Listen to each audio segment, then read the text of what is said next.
That is the one. Morning, morning, morning. Oh man, still kind of waking up, but I think we're all good.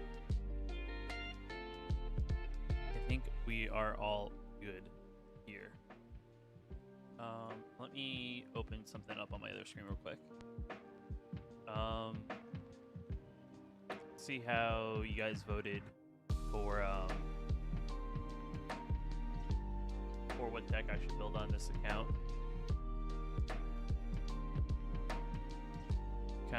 Kind of curious on how it landed. Had a lot of likes and a lot of comments, so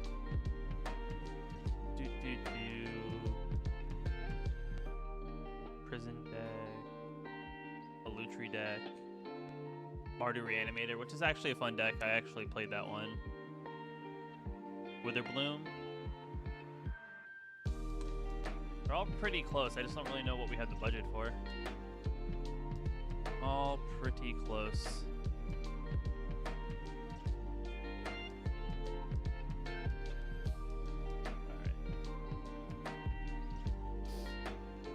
I guess just for the sake of things, let's just play a PvP mode. I think that's how we unlock our first starter deck. More than likely gonna get, beaten up, but is what it is. I think I need 300 gold anyway to at least do my first draft.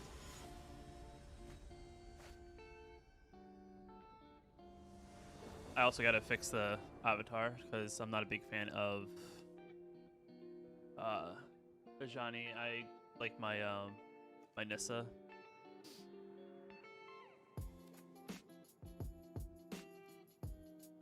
How did my settings get reset on my? Yeah, we'll keep. Everything's all over the place. It's not a terrible hand. It's just got 1 and 2 drop, and we're playing the mirror. All right, literally the same exact card.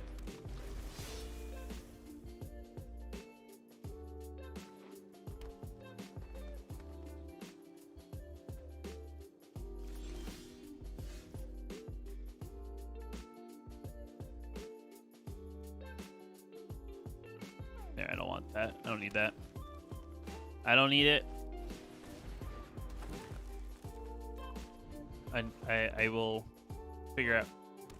Didn't it just go away?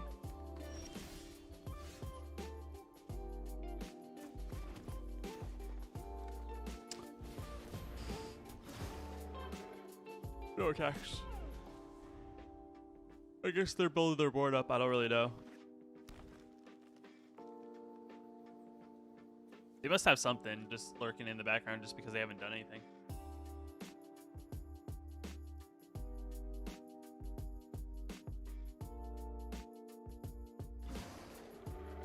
Okay, I guess it won't let me get rid of it. What do we want to do in this situation now? That's actually pretty good.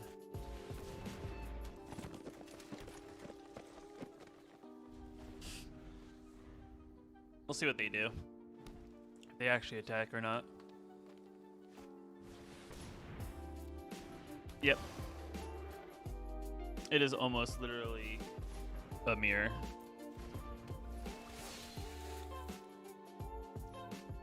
Alright, that's fine.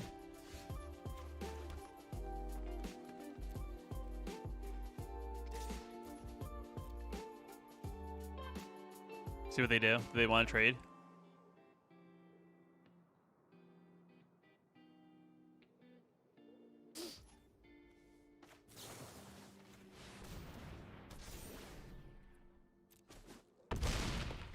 Alright, we'll hit them for 9. I could have probably got in for big damage there if I probably played this on that, so I would get in for 10 and they'd be pretty much halfway to death.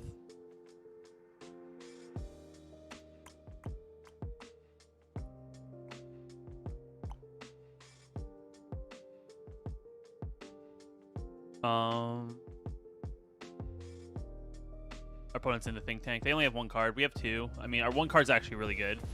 That's fine. You can put a counter on it. All right. That's actually real big for us. Yeah, we'll play Woodland Mystic. Why not? Let's just fill the board up. Let's get some chump blockers. Let's see if they want to tango with this guy. He's a 9/7. He has trample, so I mean it's a plus there. I mean they would have to put literally almost their whole board in front of it in order to not okay. I guess that's the way that goes then.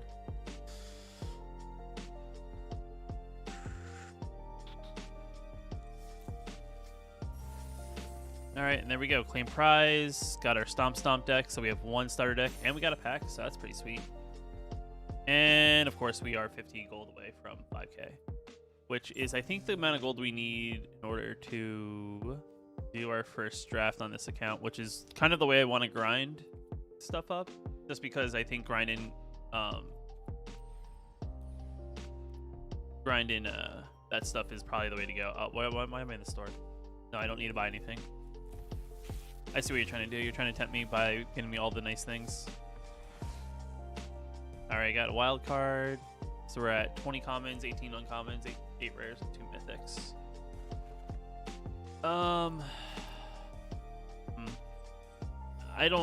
I find that to be dumb if I have to wait daily in order to unlock more stuff.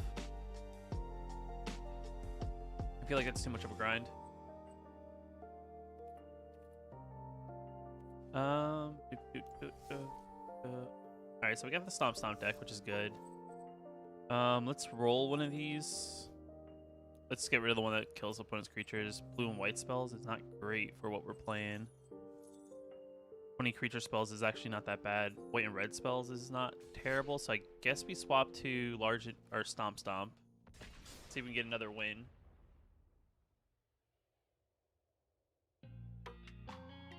Just want that 50 gold so I can get to 5k, and then we can maybe do a quick draft, because I think that's 5,000, and that's gonna be our ticket to hopefully collecting more stuff. I still gotta change my avatar. Alright, we're on the play. Hand's pretty decent, I think. We got a little bit of removal, got a 3-drop, a couple 4-drop, and a 3-drop, so I think overall it's not bad. Drop that.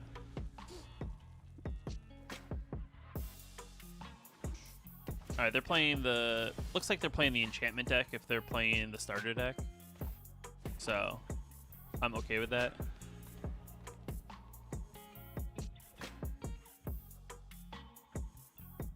I'm kind of tempted to actually play this, just because I think this would be better. Because I can sneak this out turn after. And then have like some oh, okay.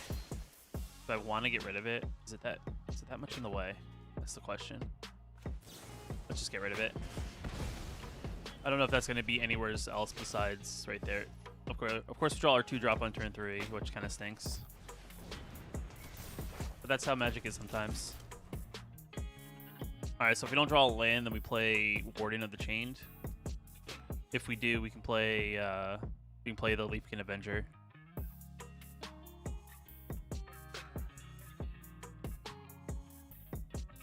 Huh. Still waking up.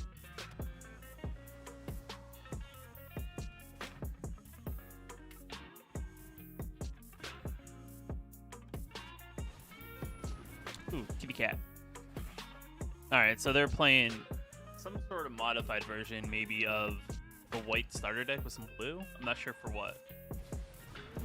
Or maybe they combine the white and blue starter deck together.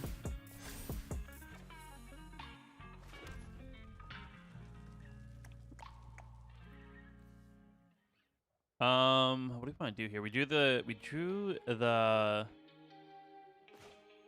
Let's attack. See what they do here. Do they chump? It's fine if they chump with the lifelinker. That's fine. Then we play Leafkin, I think, because that will actually help us pump. This will add 2 green for each power. Right now, 2 green. Next turn, if we have a creature with power 4 or greater, we'll draw a card, which is good. We have 2 creatures that are 4/4, at least 4s. And then the last chapter is just, you know, is just we create a treasure token, which is okay.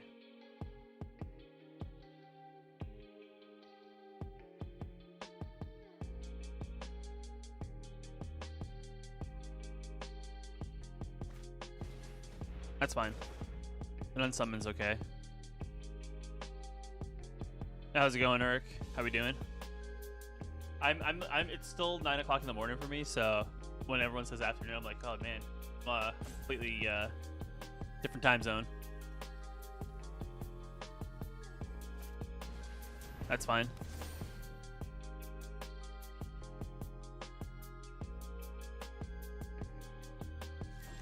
All right. Nice, nice. Always good. Do we offer the trade is the question. I don't think we do.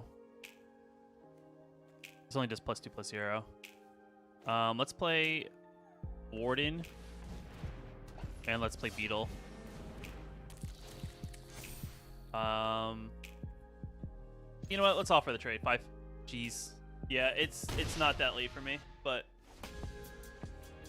how has your day been then? Because my day's just actually starting.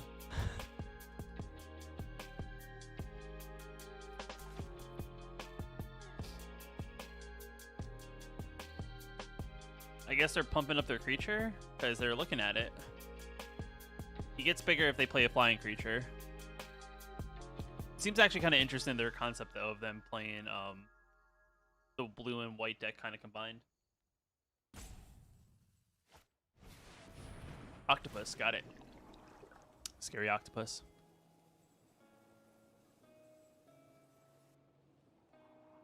Alright, they like their top 2 cards, which is not a good sign for us. At least in most situations in Magic, it's usually never a good sign when your opponent keeps 2 cards on top. Let's play the Forest.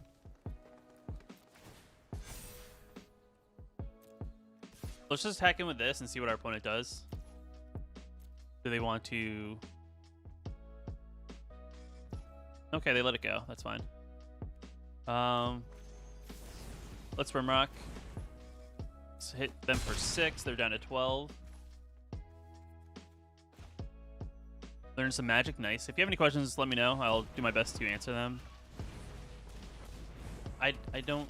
That's not how I want it to tap, but okay.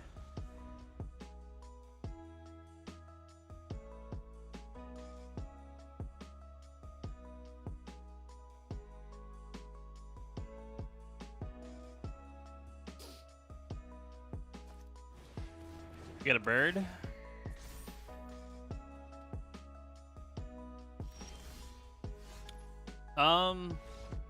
Okay. I mean, our opponents have been kind of interesting. They've been kind of just kind of given up, I guess, if they are in a situation like that. I don't really know.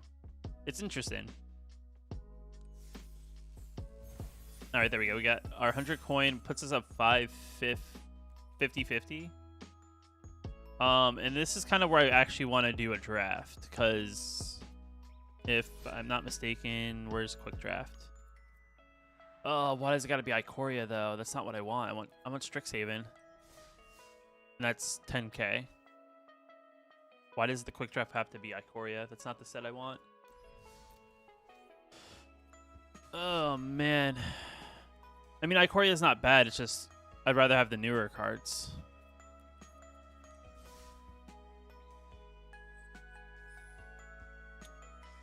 But I mean, this is technically the way. And we want to get to at least 6 wins to get our monies back. How many gems is a premier draft? 1,500. So Quick Draft won't get you enough. All right, have fun. I'll be here. I guess we do it. I'm trying to think of what's good to draft in Ikoria. Definitely hard to pinpoint like one particular deck. All right, let's just do a quick draft. Let's see what happens. But I'm not happy that it is not I think Mutate's gonna be big, so I do actually think Auspicious Styrax is actually a real big pull here. Especially there being a lot of beast creature or non-human creatures in this set. Yeah, I think that's the pick. No, stop. I could honestly not care.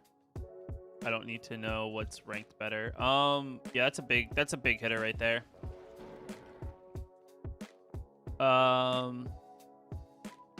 I mean, to keep it in, like, I guess a Teamer family, we can always go Trump and Gnar. This will produce tokens too whenever we mutate. Yeah, let's grab that. Adventurous Impulse is good because it'll help us look for a land or a creature.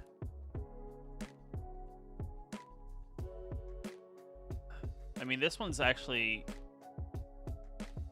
I think the land is good, though. I think getting some land ramp is always a benefit. Another Impulse is not bad. Trample, add in Trample to things is pretty good, but I don't think that's the play in this situation, so I do think it's either... I think it's the Impulse. Enters battlefield with a choice of Vigilance counter or Reach counter. 3/5. What do we got here? 2/4. At the beginning of your end step, you gain 1 life for each creature you control with Vigilance. Whenever this creature mutates, put a +1/+1 counter on it. I think that could rotate around the table. I think this is actually probably the card we want. Yeah, how's it going, Jem? How we doing? Where's some board can be blocked by one? Oh, thank you. I appreciate it.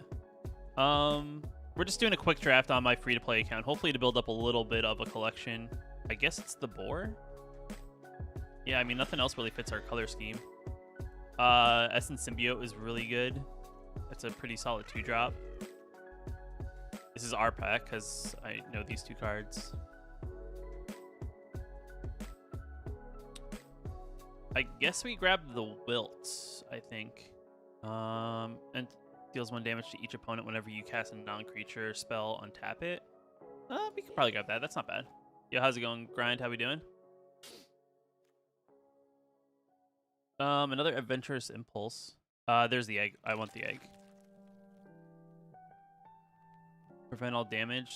No, I don't think that's the card. I mean, I guess I could grab a Plummet. I'll just that on the sideboard. I don't need that. Need the Stampede. Yeah, sure. I mean, if it's going to be open, I might as well grab it. Fully grown. Grab that. Bolt in the sideboard. Yeah, how's it going, Yanis? And land in the sideboard. Awesome. That was pack 1. Turtle's big. I mean, it's a 8/8 for 7. Nice, nice. Yeah, I mean, it's kind of a benefit that it's been out on phone. I think the 8/8 is a big pull.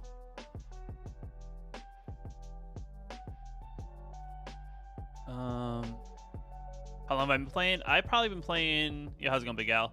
I've probably been playing since 2002, 2003, right around the time of when the first time Mirrodin got introduced to the whole Magic the Gathering thing. I kind of started playing around when artifacts were a pain in the butt. Is my best way to say how long I've been playing the game for. But I've taken my breaks in between. I don't want the Rugged Highlands.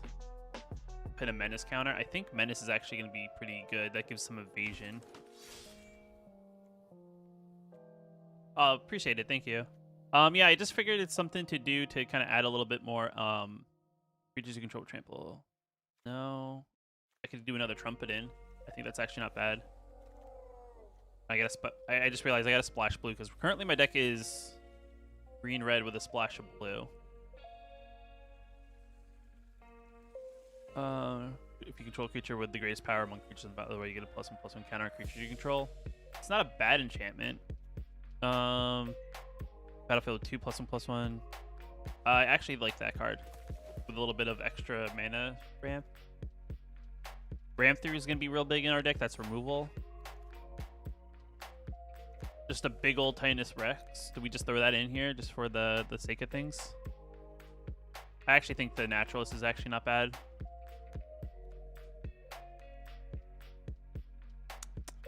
I think think we take the Naturalist for some ramp. Migration Path is good for our mana fixin'. Yo, how's it going, Cecil? It is, so I think it's just like knowing like what the set is consistent of. Kind of get an idea of like what cards are good, what cards to look out for. You always want to go for your big hitters. Like we have some decently big hitters, like this Yadaro and this Quartz Wood Crash are both pretty big. And then you want to grab a balance of other creatures and removal, just because you want like this kind of like almost kind of like how a real Magic deck works. I have a little bit of Mutate. You know, just a little bit of like Mutate, a little bit of just big creature stompy kind of thing. So that's kind of what we're going for at the moment. Mascot Goric, I guess, is the play, because that deck, this card here, I don't think is good for us. I mean, I guess I could play. It's actually not that bad, but yeah, this is the free-to-play account. So now we're down to 50 gold in total on this account because I spent the 5K on this draft. But I mean, we're gonna get a decent amount of cards in our collection. What do I want here? Do I take another Auric? Do I take the land? I mean, the dual land's always good. Kind of filters our mana, which is a plus. I guess we take the Bushwag. Love the almighty Bushwag.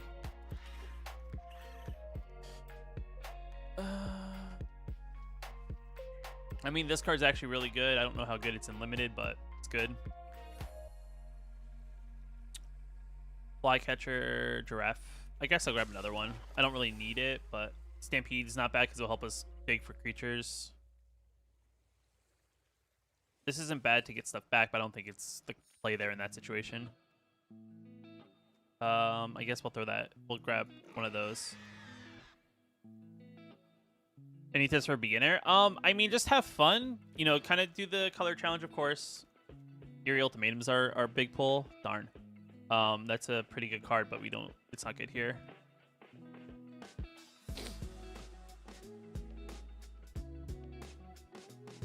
Yeah.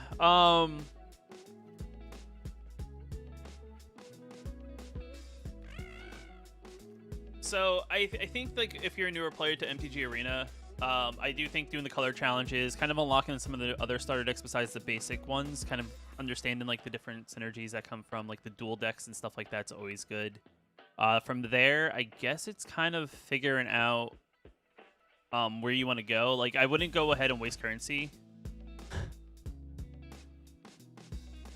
Oh, okay, nice. I mean, I'm hoping to get some of those challenges done in the process of this. I think we take the Mana Fixer. As dumb as that sounds. That's not going to help. Oh, no, I don't want to play that card because that card's literally going to make us discard our hand. Creature card deals damage equal to target creature, planeswalker, revealed creature's power. Yeah, we'll take that. Some removal. The Starry deck's not bad. I mean, with a couple tweaks, that deck's actually pretty good. Whenever it attacks, you may change the base power and toughness of target human creature we control. Interesting. I think we take another Trumpet and Gnar. I want some more Mutate, so... Though I would say the Honey Mammoth is actually not bad either. I mean, it's 6 mana, 6/6 with some lifelink. 4th edition? Jeez. I do have... I think my oldest card I currently have in my collection is probably from like a 6th edition Birds of Paradise, but... I don't have a lot of physical Magic. Because over the years, I've kind of sold down. Yo, how's it going, Kismet? I mean, the tough part when it comes to drafting is you kind of have to do it because not everyone's draft is not going to be the same. So it's just kind of getting an idea of what you're looking for. Also, check older. Yeah. Getting the free packs definitely helps too. I feel like I want the Honey Mammoth. I don't know why, but hold on. What's our 1/6 drop? So I think the Honey Mammoth is the pick then. Yeah, how's it going, Jeffrey? How we doing, my dude? Is Battlefield mill 3 cards? I don't want to mill. I don't want to put things in my graveyard. Mana Fixin', always good. I mean, this rotated around. Ivy Elemental. You know, dump mana. You know, have tons of mana. Why don't we go ahead and dump it? Forget Highlands. I think will rotate. So I think that the Ivy Elemental. Just our new sub. Oh, well, I appreciate it. Oh, Migratory Greathorn. I missed that before. Jeez, that's a good card. Ram through, more removal. Oh, wait, how much removal do we have? I have to cut cards. Ram through.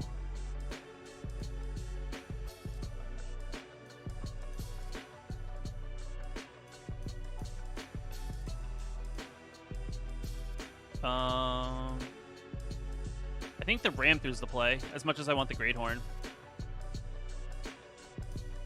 Yeah, MTG is nice chill. I do enjoy it. It's a nice chill time. This is a tough decision. Because this won't rotate around, because this is where I think we take the removal just because we're playing big things.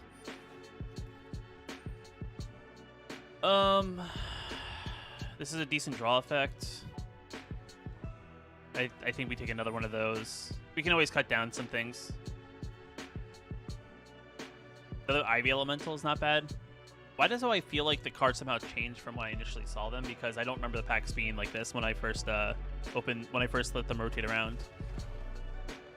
I'll take the 2-drop. I mean, this is the only thing in our color, but I'll throw in the sidebar because I don't think it's going to fit with our deck synergy.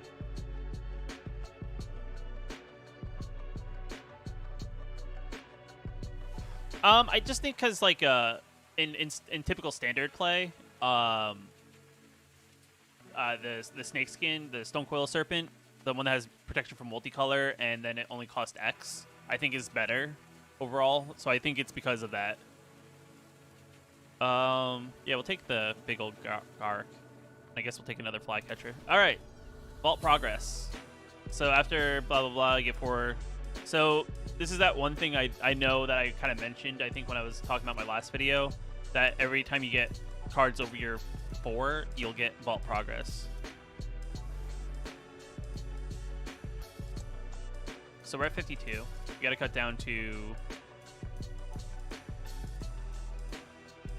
I think 2 Ivy Elementals is good. Yadara's fine. Honey Mammoth, that's fine. That's fine. Do I cut the draft? I think we can cut him. I think we keep the one Greathorn because we want that for Mutate. Migration Path's gonna be good. 4 mana or 3. Maybe we cut that in the 4-drop slot, so we're not too expensive. 3-drop to 4 Vigilance. Yeah, I mean, it's like, if you think about it, it's like almost like Pokemon, right? Like, you used to know the original 150 in Pokemon, and then all of a sudden, there's 850 Pokemon out now, and you see a Pokemon, you're like, that's a Pokemon. But yeah, I definitely understand. I was kind of the same way. Like, when I first started playing, I was really deep into like Magic. Like, I could tell you like any card off the top of my head. I think we get rid of the Gremlin. Maybe cut down 1 on the Humble Naturalist. Ram through, I think we'll keep. I'll get rid of the Mentor. So really, we're a mono green deck with a little bit of splashes in other colors for the Quartzwood, the Yodaro, and then the little bit of blue for the Trumpet and R. So, I mean, our mana fixing doesn't have to be super great, I guess. Only 1 Starix, which I'm a little sad about. But, I mean, if we can get Starix out, that's going to be a big play. I think we get rid of the Fully Grown. As much as it's a 3/3 with Trample, I just don't think it fits. I like the Charge Forever just because it's another removal. Combine that with Ram Through, I think is pretty good. Maybe Mysterious Egg goes away. I mean, as much as it mutates and gets a +1/+1 counter, I don't know if that's the play. But it is a 1-drop. Impulse is good because it'll help us dig for more cards. I think we get rid of 1 Lead the Stampede. How much land do we have?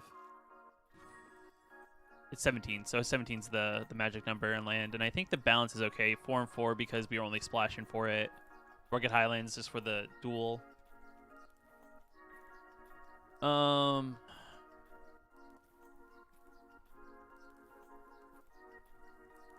like the Migration Path, like the 1-up, just to kind of thin our deck out. Maybe the Goric goes.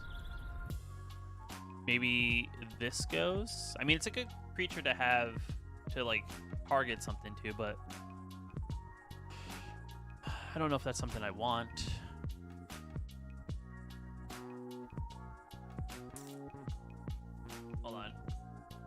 sip of coffee, I guess, to thought process going.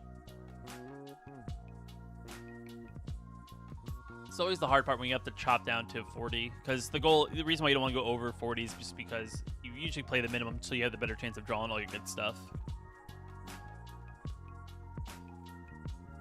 I think we cut the Bushwhack. I think he just doesn't fit. I mean, as much as he's a good good target to have to like, he's a good mutate target, so maybe I don't want to cut him. I'm contradicting myself. Maybe no. I think the Ivy Elemental is good too. Crap. Oh man, it's definitely in a tough spot. 17, I think, is the lands we want because we are playing a couple big drops. We want that mana for these. Like, we want to hit the 6 mana, 7 mana.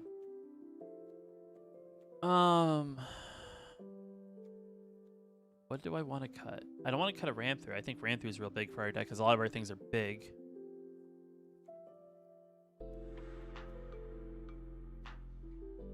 I think we cut the Egg. As much as the Egg's going to get +1/+1 counters, it's not great, I think. Alright, this is the deck.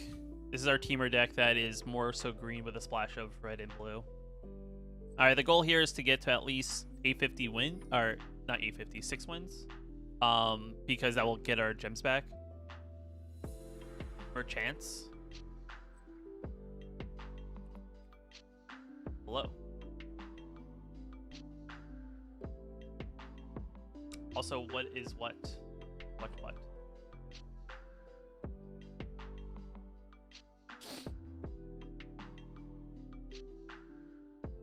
Alright, let's see how this goes.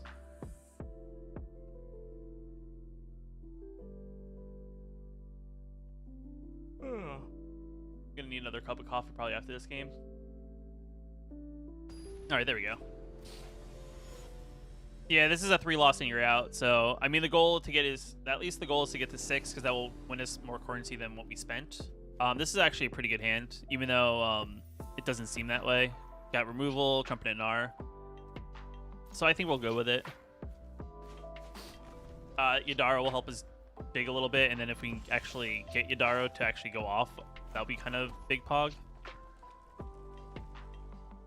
And we'll cycle at the end of our opponent's turn. Thank you, I appreciate it. Though we are missing blue, which I kind of... Oh, Trumpet and R is splash. I guess I'll cycle. And I mean, if I draw another Yadaro, though...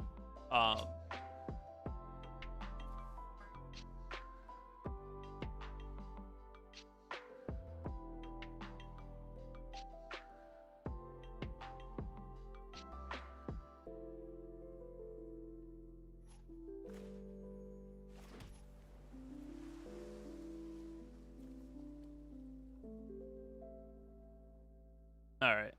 So happy that MG went mobile. Yeah, I mean, it's pretty good.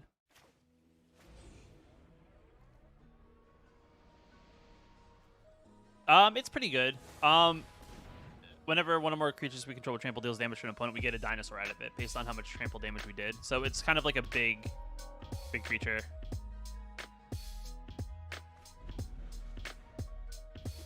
Gotcha, Gem. I mean, I still have like all my boxes of cards underneath, like in my closet and stuff. All right, we're just. Oh, I don't have enough to mutate. I think we play a 3-drop. You have a tough time? Yeah, I mean, the one thing I don't like about being on mobile is I have big fingers. So it's sometimes my thumbs get in the way. Every time you draft, you get smashed. Interesting. A flying counter. Alright, so we gotta get rid of that then. That's perfect. And the reason why it's perfect is we mutate onto this and we put it over, so we have the 3 counters plus that, and we swing it for 6. Yeah. Ooh, nice. I do have technically a modern deck, but I haven't, like, it's like early modern. That's fine. I think next time we're gonna ram through. I think it's gonna catch our opponent off Yeah. Birds of Paradise is definitely a good card.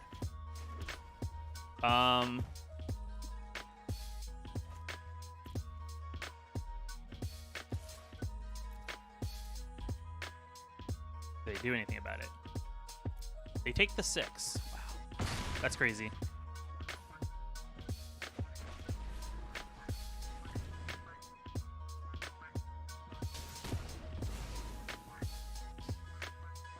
And then we end the turn.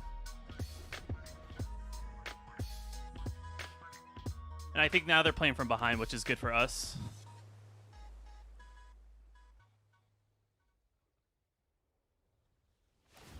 Cycling. That's not going to help them. Digging for an answer. I don't know if there's any bounce spells. All right. This is looking good for us.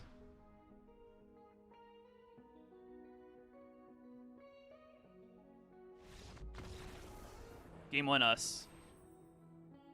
What's your favorite MT? I'm trying to be assistant right now, but I haven't really used it because I don't like using it for. I'm like one of those purists that don't like using things like that. But guys, give me 1 second. I just have to step away real quick and grab some more coffee. Let me just get that.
Where did I miss? What did I miss?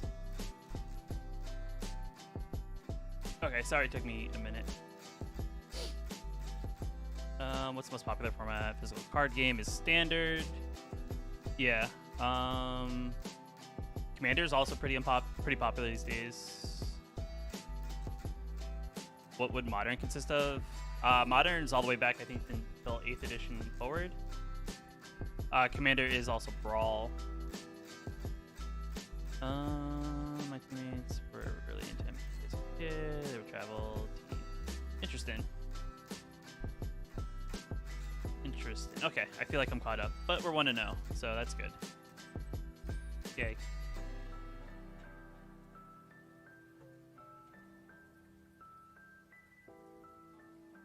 Yeah, Commander is 100 singleton cards plus your Commander, and Brawl is 60 cards plus a Commander.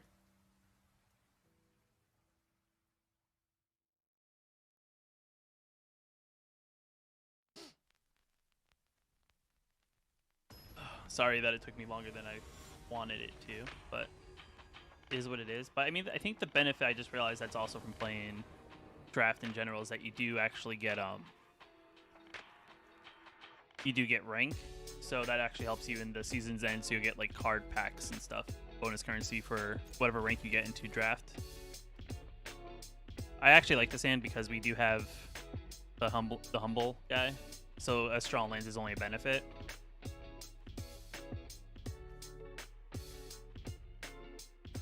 And I think this symbiote's gonna be pretty good in this situation. So we'll just have to wait and see kind of how our opponent is doing.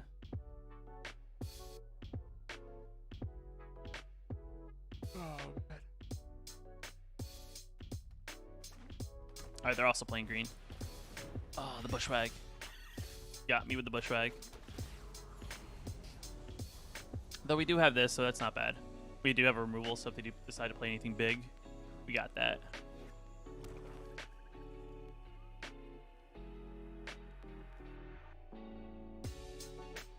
Thinking about attacking, I think.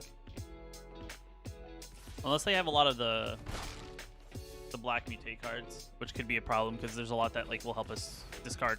We'll discard cards or make us sacrifice creatures. Ooh. Would you look at that? We got a nice auspicious Starix in our hand, which I'm pretty happy about.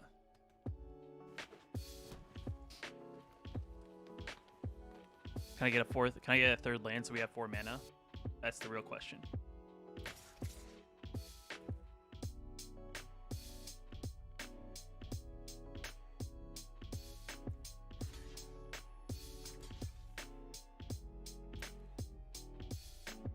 Costs 4 mana to pump. I mean, if they have a pump spell, that's fine. That is fine. Rather get in front of it and then take all of it, you know? We'll play a symbiote. I actually don't mind that, you know, they destroyed that because we'll see what they do with the Bushwag and then we can always charge the Forever Beast to it. Alright, we draw a land. They didn't draw a land. No attacks. I'll sit back and let them swing into me.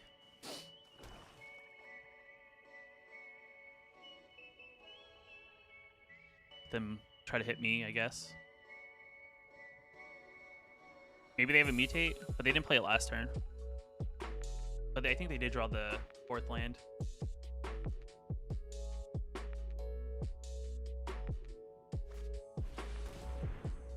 Opponent discards a card? Gladly.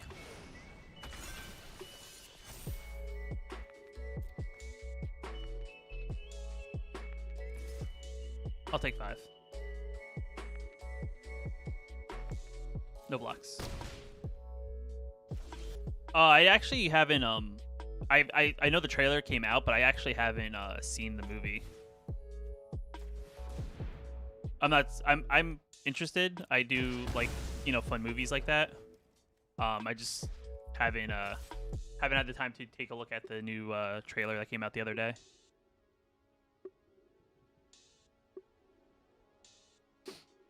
I mean, I'll let them waste their mana.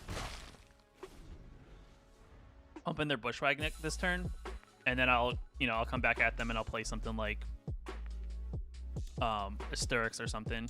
Even at 5 mana is not bad. So if they mutate, that's a different story.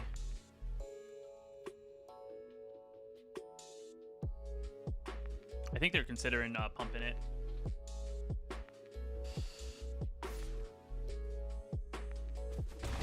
Alright, they don't do anything. Okay, that's not bad. Put a 3/3 Death Touch Lifelinker. Lifelink Menace. That is what they drew. Interesting. I could Gnar here.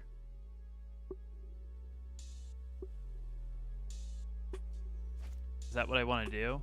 I don't really have anything that I can ram through very well.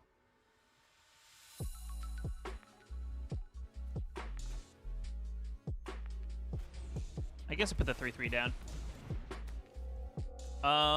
No attacks, because I mean it's a 3/3. Why would I want to attack into that? I could take the 3 here. I mean, it's not that big of a deal. More than likely, if they swing in, they're gonna probably swing in with the Bushwag. They're very hovering over my cards. They're very like reading like what I can do, I guess. Which is good. I mean, it's always good to read cards if you're unsure, especially if you're newer and not too familiar with the set. I mean, Ikoria came out what, last year? It's about a year old now.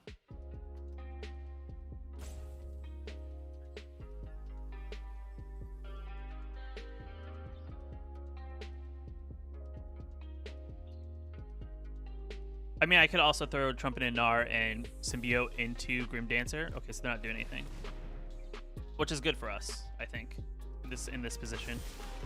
Oh my god, now we do the blue mana.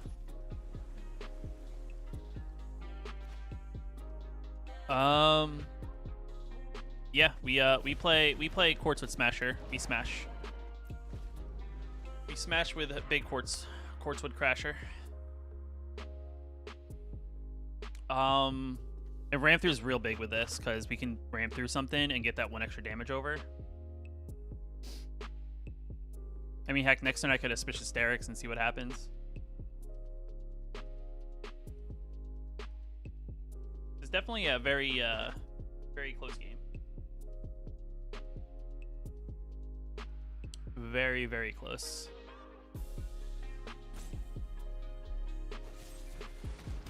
Oh, that was the play.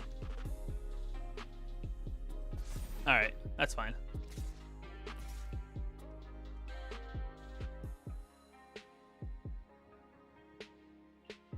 Do I take 6 and save a creature, or? Yeah, I guess we take the 6 and we hope for a land. Magic's easy. Over. Depending on the set, I guess it all depends. Oh, what do we remove? Just some. Okay, that's not bad. This set's not bad for splashing. I think Strixhaven's very strictly like you should play on the 2 colors, like the schools. So it varies depending on the set. Like, and our deck's not really Our deck's not really... Of course they have removal. Jeez.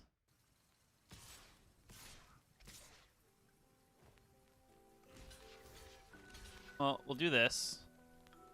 That's 5.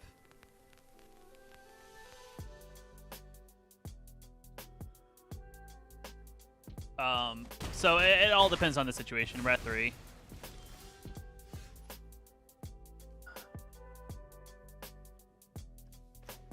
Great Horn's actually not bad here. Yeah, we gotta mutate here. Over. Get a land, getting some life, which is good. And we will say go. So they're top decking right now, which isn't bad for us. I'm gonna ram through whatever they decide to do something here.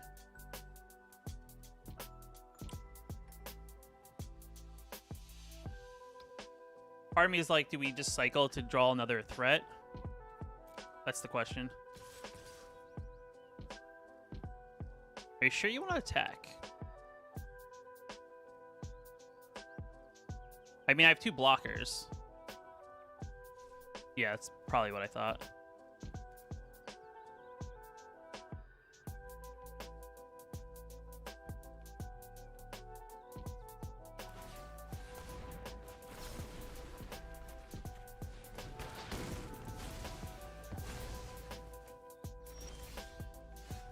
Oh,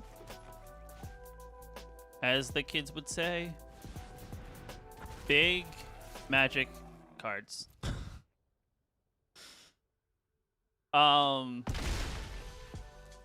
Constructed, I would say 3 mana decks are more likely because you can filter mana better. That's fine.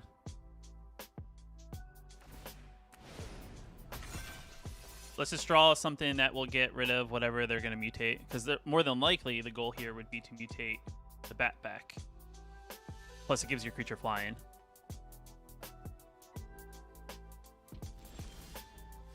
That is not the draw.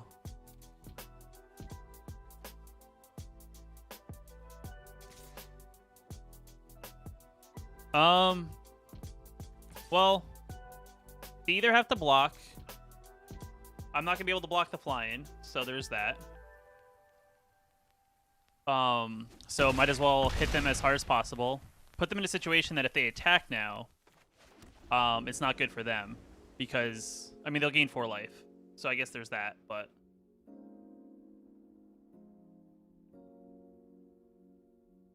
Put them in a situation that if they attack, they're tapped down. It does have flying, so we would have to give a removal, which would be the downfall here. I mean, it's not... Sure. I guess they're going to do it at instant speed, even though I know the play complete.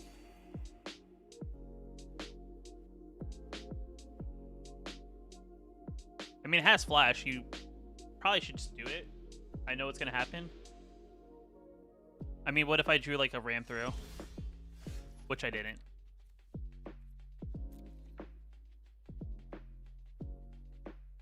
Mono black starter deck? Nice. I mean, the decks are good. It's just consistency sometimes is definitely tough when it comes to that stuff.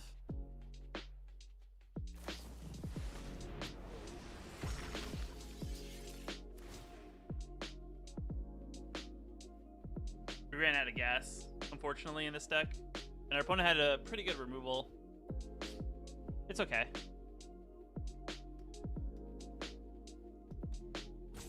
It doesn't matter what you draw here in the situation.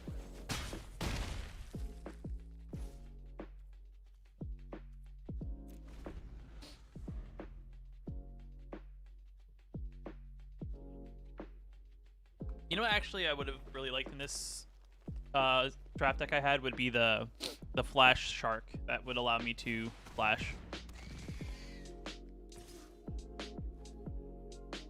You should have mutated, but it didn't matter. Mono Black Starter is one of your favorites? Yeah, I mean, Mono Black has good removal as a whole.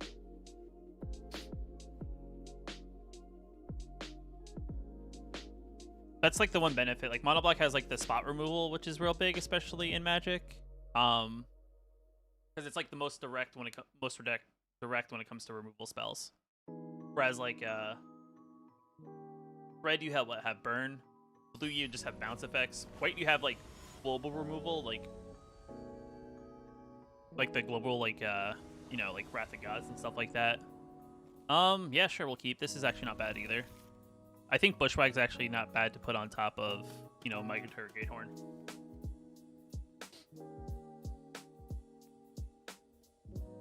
Just don't have red, which is not a big deal. I think we'll draw it. We're usually pretty good about drawing our colors, and I think our opponent actually mulliganed. Fear the Bushwhack. The almighty Bushwhack. And look at that, we drew red. Magic is sometimes easy.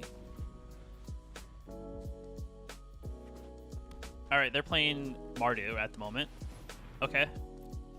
2-2. that has some mutate things. I probably should have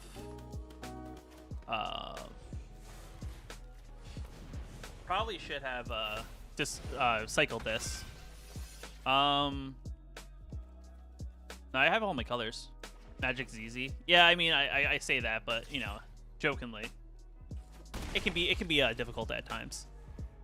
Be frustrating, definitely too, especially when the shuffler is always in your favor.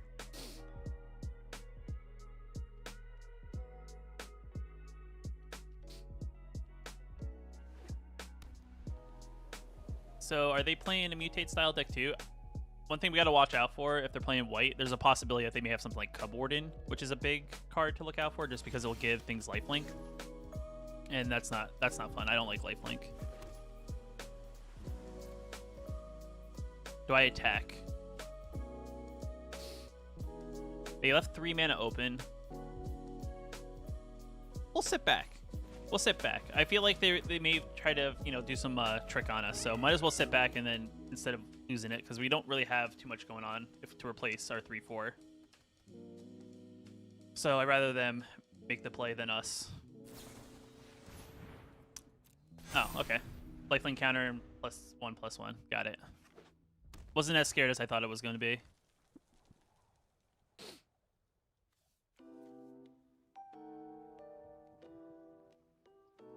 Alright, so what would be real big here would be a mutate card if we can top deck one. Astarix, our little 3-drop guy.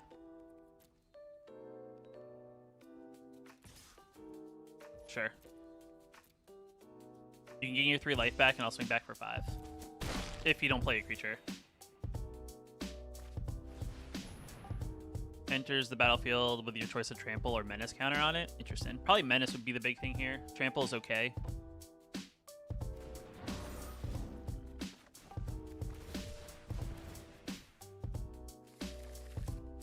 That's not what I wanted. That's not what I wanted. That is not what I want in these situations, unfortunately. No attacks. It's a 4/3. I'm not going to swing into that.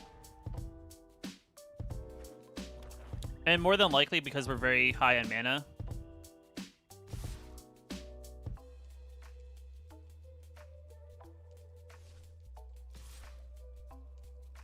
yeah, I'd probably opt for that.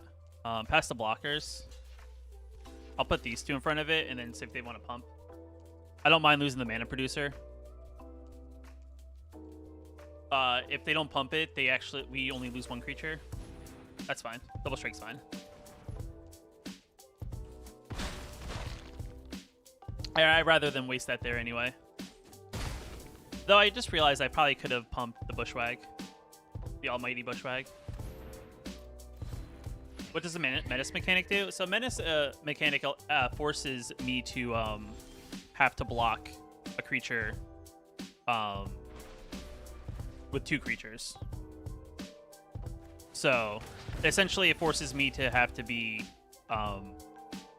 kind of like commit 2 creatures to block, and then your opponent can do something like play double strike and then take out 2 creatures at once. Sure.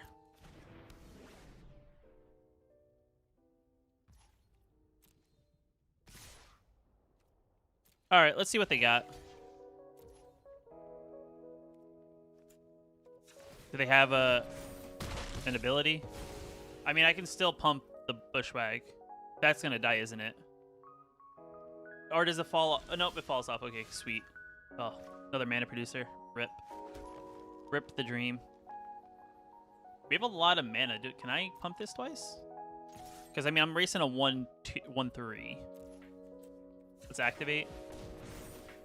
Hit them for 4.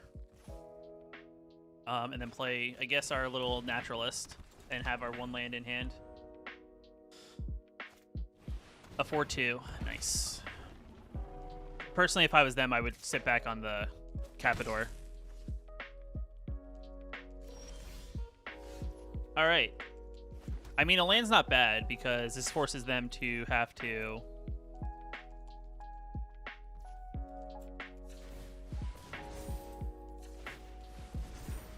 hit you for 7. I feel like they should sit back though. That's fine. Interested to play one of those. I think we're winning this race though if they don't protect. Is their problem?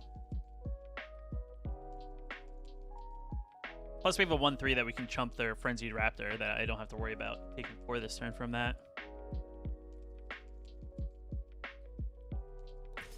Okay.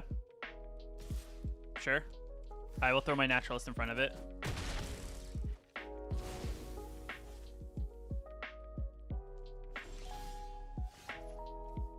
Oh, yes. This is a big card. Rip.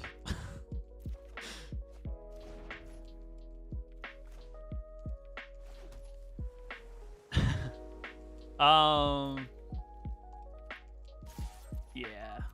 We'll hit them for 1, and I'll play my big ol' Honey Mammoth. Gain some life. Big ol' Honey Mammoth. Sure, Scorpion's fine.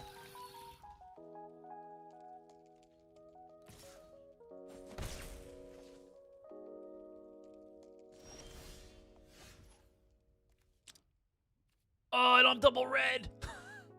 No.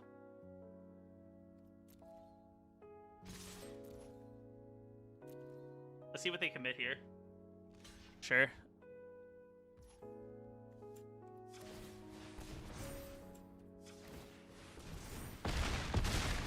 Star 5. I feel like they should have threw more bodies in the way. Unless they are looking for that removal that they have. That's fine.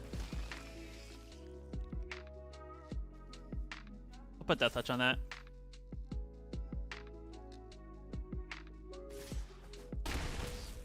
Huh?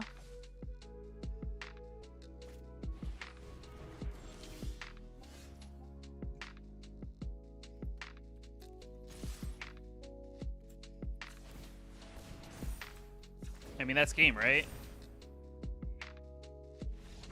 Yeah. I was like, huh? What are we doing here? What's going on? Oh, snap. Bronze rank 3. Moving up in the world. All right, 2 wins. So we are still guaranteed 1 pack and 200 gems. And we're 2-1, which isn't bad.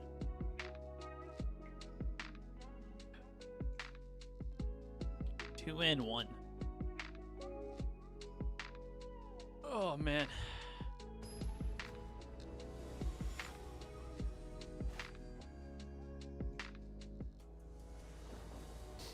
Opponent goes first, but we do have our almighty Bushwag. All hail the Bushwag. Actually, I think Bushwag is surprisingly really good in limited just because of its pumpability. It turns our useless mana into useful mana. We'll keep the 7. I actually think I'm gonna play the Highland. Oh. No, let's play on curve. Let's play on curve. Next turn we can take off because I'm not gonna want to ram through something for 1 damage. Okay, our opponent's playing 3 colors. Or they have something. Oh, Ivy Elemental. That's actually big pog right there. Ivy Elemental big. Because of its X ability. That can be like that make or break card later in the game.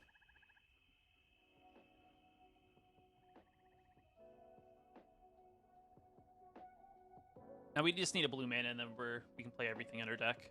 Because we'll have double red. Interesting. Ooh, and Star X? Jeez. Just give me the money. Give me all of the cards.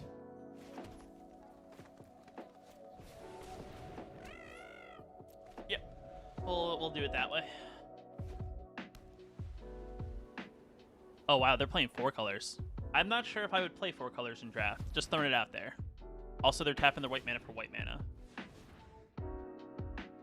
3 colors. What does this do?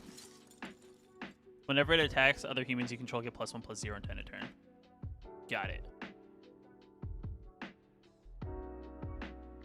So, it's like a Human Lord?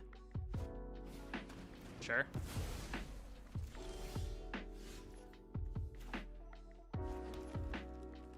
Do I play a 3? Yeah, I think we play the Elemental here.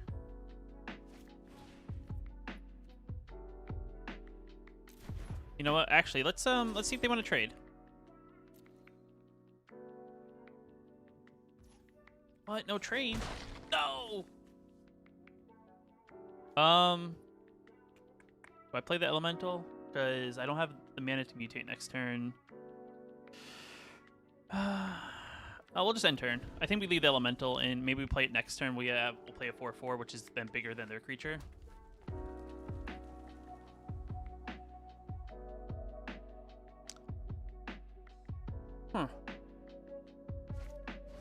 Sure.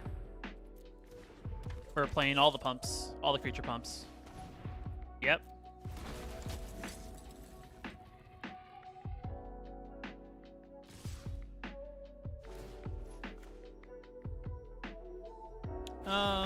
I think we ran through there. They're tapped out. I'll hit for 1.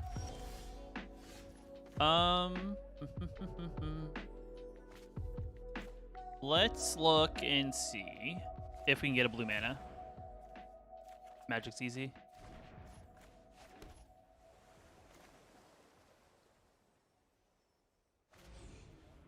I don't have enough to mutate, but we'll play the Trumpet in R. Yeah, I mean, I'll offer the trade again.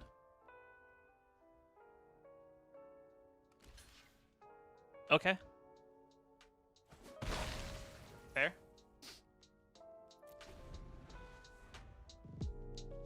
Next turn's gonna be big though, because we can get Starix on top of Gnar. How many perimeter sergeants did they draw? Holy Sergeant's Batman. I'll take 3. Yeah. That's fine. That is fine. And now we draw all the manas. Okay. I don't think there's removal in the format that can stop this. But if they do, good for them. Over. Yeah. Plus we get a +1/+1 counter, 3/3 beast, and we get 1 permanent from the top of our library on the battlefield. Darn it. That is not that permanent. We'll swing for 7. And now I have a lot of trump blockers.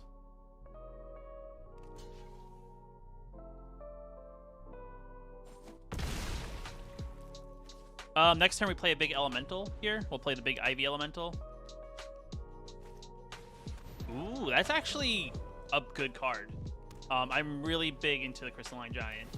Unfortunately, it doesn't get as much love as it used to when it first came out, but it's not bad.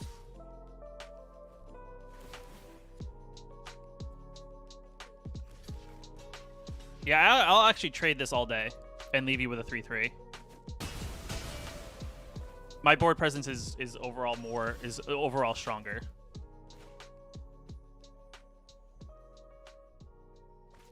Yeah, I mean, I'm not gonna. I don't want to. I might as well do all the damage I can, and just swing in for 8, and then put them on a clock. Because then they're literally in top deck mode after this point. And we'll play 4/4 elemental.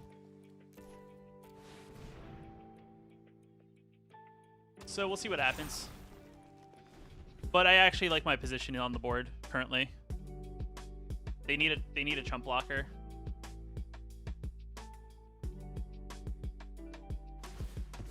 All right. Comes in a battlefield tap, but okay. We'll. I mean, they were good sport about it. They didn't just give up, so. But not bad. And we're slowly ranking up the bronze rank. Now we're what, 3-1? 3-1. We're at 300 gems and a pack. And we're about 26% chance of getting a bonus pack.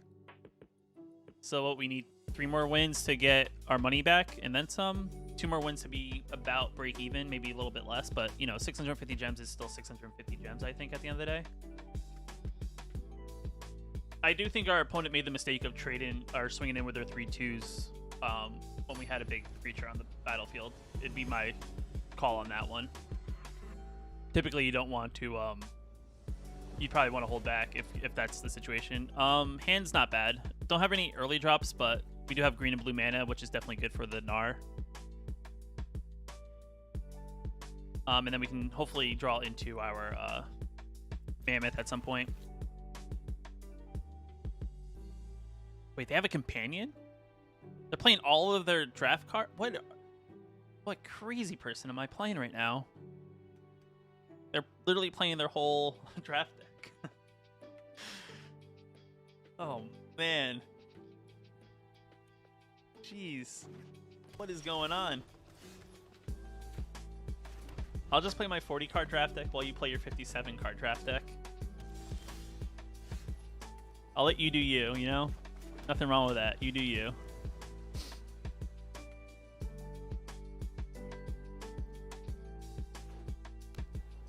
Also, they're playing all of the different kind of lands, too. Oh, got the 3/2 guy again.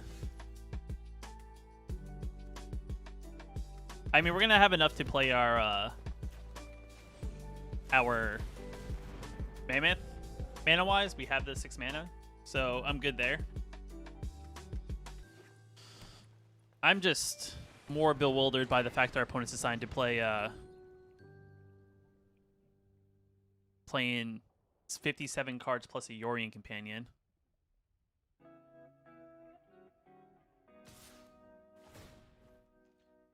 Yeah, I'll take 3.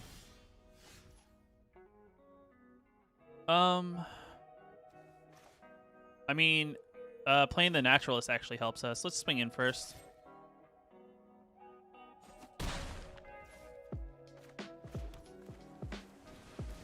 We can also then play the Mammoth next turn. You know, have 1 mana open. So I don't mind taking a little bit of damage if our opponent's going to attack in aggressively. Humans you control get +1/+1. Interesting. Tap 2 untapped humans, tap target creature an opponent controls. And what does this do? Untap it for 2 mana? Interesting. I'll take 4, 5, and then I'll play my Mammoth, which is then a big stone wall on its way.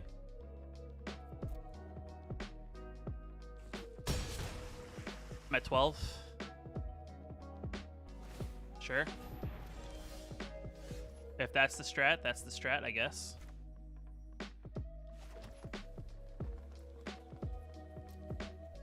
We'll swing in, see what happens. Nope, gonna take the 3. Puts them at 13 or 14. Play a big ol' Hunted Mammoth, gain 4 life. So now they would have to play a lot of humans. A lot of humans. Awesome. Well, they're not going to want to swing into... I'll take 1. Oh, not red mana. Let's lead Stampede. Oh, well, that sucks.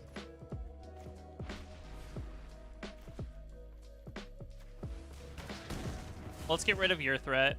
Let's swing in for 6.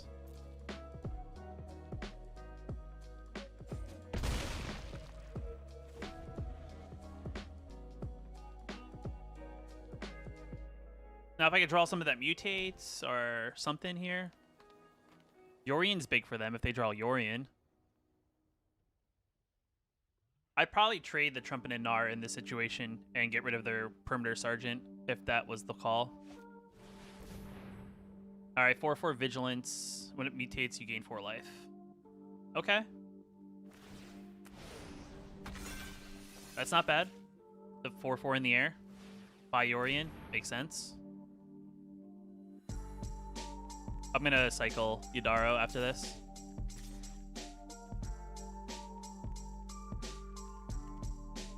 Is that the call? To swing in for... Yeah, that's what I thought. That's what I thought. Oh, it can only be...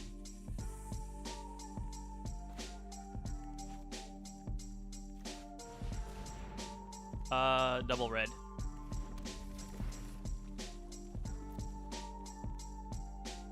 We'll see what they want to trade here.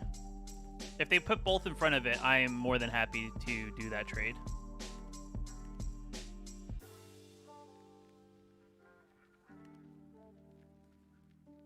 I'll give them the decision if they want to go ahead and trade or not. Because that would actually get rid of their flyer, which I'm actually kind of happy for. Then I get something like Yidaro out.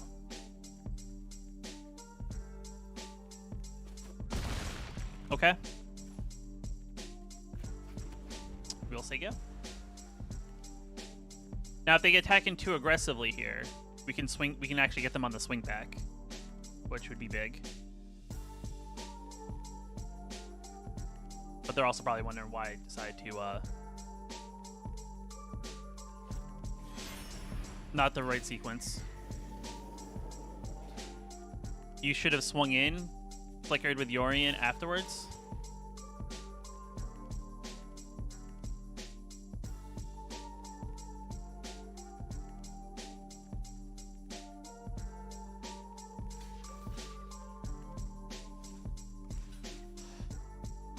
Do I...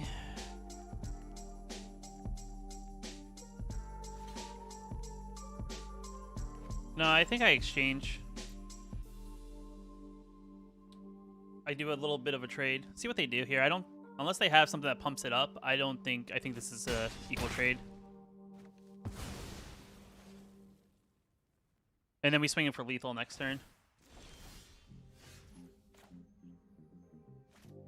Yeah, we'll play this.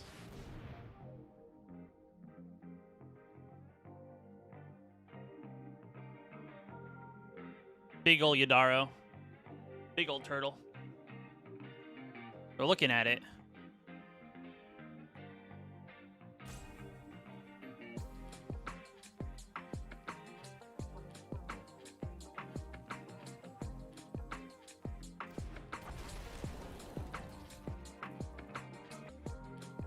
I mean, if they want to throw things in front of this, I'm more than happy. Plus, this has trample, so they want to probably throw more bodies in front of it.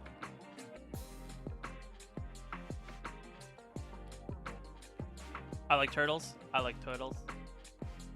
I like turtles. Have to block. Have to block and then some. You have to block both creatures. Or put everything in front of Yidaro and take 6. That's actually probably the better line here. Alright, that's fine. Cycle is fine. It's not going to save your creatures, unfortunately. Or creature. I mean, they could throw their 4/4, 4/5 in front of the mammoth. And take 8 and put me down to 2.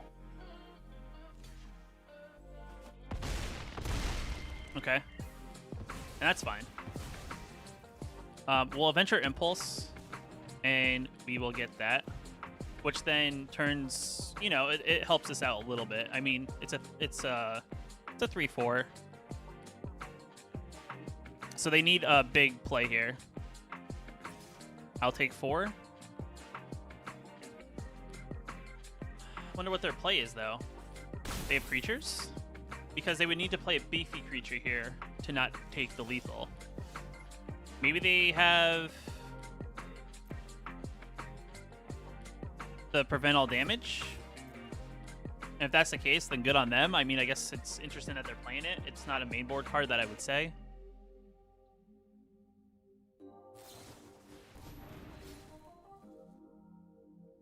Yep.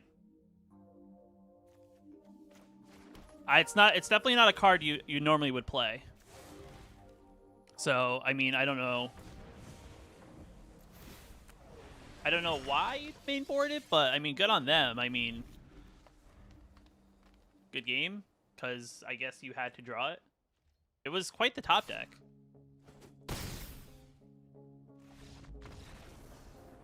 Because that's like very situational, the prevent all damage, because most decks in the format currently aren't, we're not trying to stall turns, if that makes sense.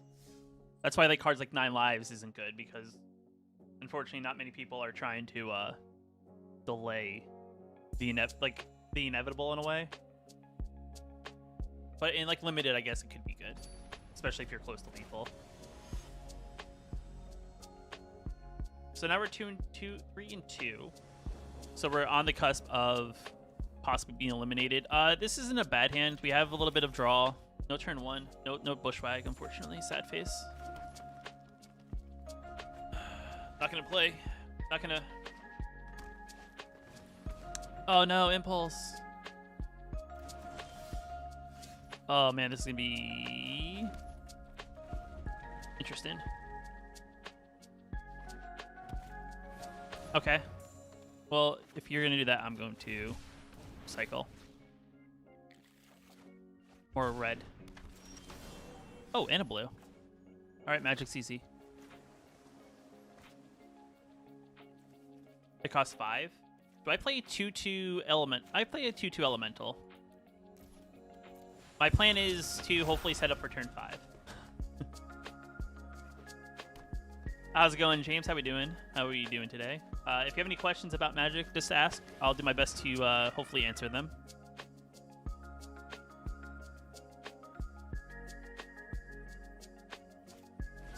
Turtle.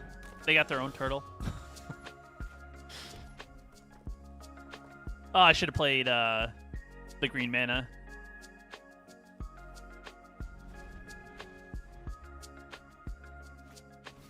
Ooh.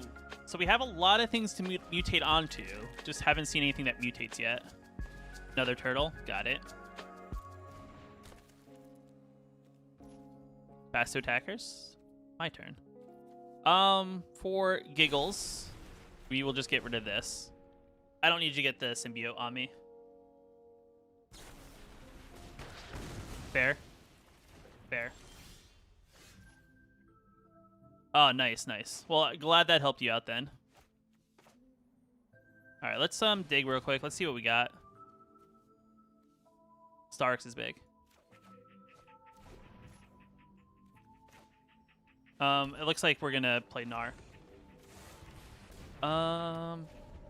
What's the best defense against a control deck? I mean, you just gotta play into it and just make them have the cards to actually get through. I mean, it's up to you. The quick draft right now, Al, is unfortunately it's only Ikoria, which is not a new set. It's gonna rotate out.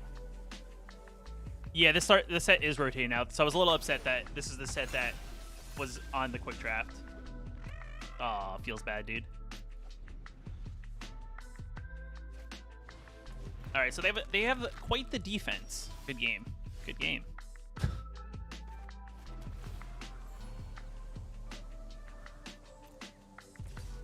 I mean, I will. This set's gonna rotate in what? September. Okay. Bushwag! The almighty Bushwag. Fear it, for it is a Bushwag.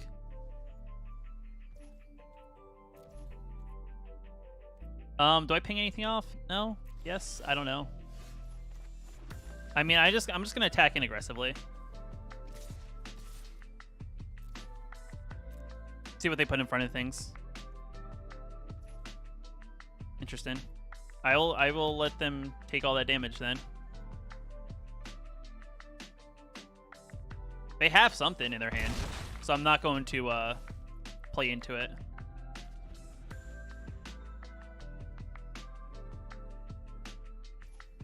Pass to attackers. My turn. Okay, so they're just sitting back. I don't have the card. Are they looking for their own like mutate card? Like, I'm confused to what they're trying to do here.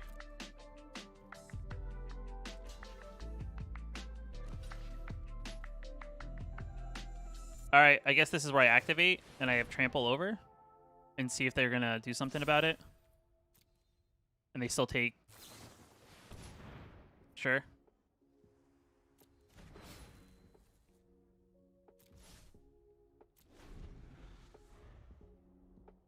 It's not really. To be quite honest, buying packs is not the best way. because you can't really choose what you're gonna get, if that makes sense. So that's kind of why I kind of say I go against buying packs, just because with draft you can kind of pick out cards that you want to draft, whereas the other way you really don't. And it's great to build up a collection in a new set.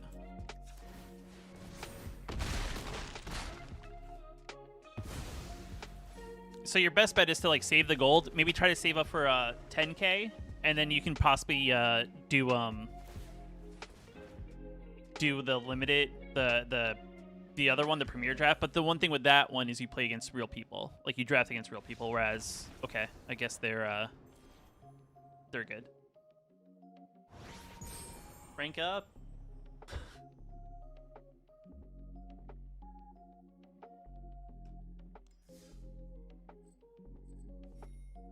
So, like, real quick before we get back into the thing. So if we go to a Premier Draft, it's 10k gold or 1,500 gems.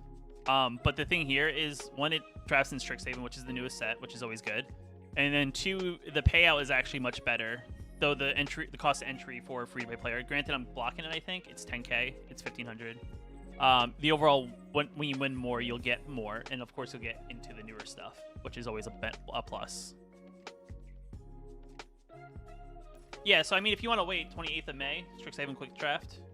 Anders is on top of it. Anders has got the know-how. But for the sake of me progressing my free-to-play account, I don't mind, I guess, you know, playing a quick draft of Ikoria.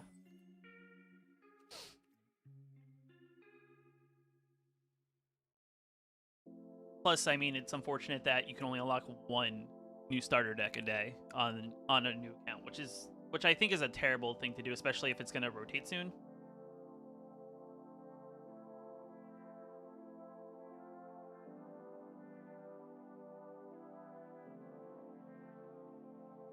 Yeah, my desktop's. Yeah. I got like real nervous that you guys have been sitting here this whole time and not listening to music in the background. Yep, all those rotate out in September. Oh, this has actually been my worst hand. These are the least amount of lands I have. Do I risk it? This is the last the last loss we can possibly afford. So I'm gonna say no. Okay, this is much better.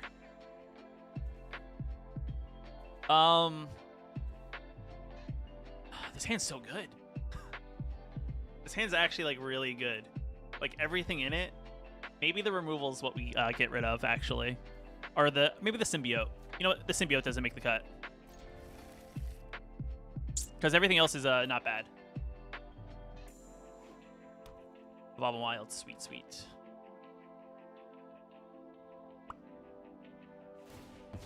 I mean, has anyone seen the previews for the new D&D yet? Like the new cards from the D&D set. There's some interesting stuff that they've announced for it. I'm not gonna play a 0/0 Ivy Element game. Get out of here. Get out of here with that. Good job on the wins. Thank you. I appreciate it. I actually am more so surprised that I'm doing as well as I am. I don't know. I feel like I'm also on the 50-50. I like the new like glass casket that they have come in. There's like a new glass casket type style cards. I forget what it's called in D&D. But that's an interesting card.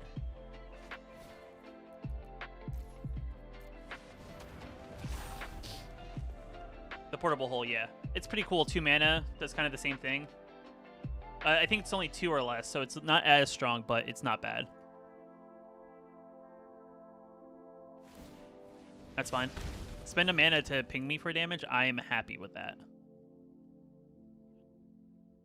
I'm excited that maybe doors will get some love from this set, you know, because doors are very iconic to, you know, D&D. Yeah, I'll take 2. No blocks. I'm happy with taking 2 damage. Yeah, it's definitely gonna be strong in other formats too. Yeah, it's good for tokens, is what I've been hearing a lot of people say.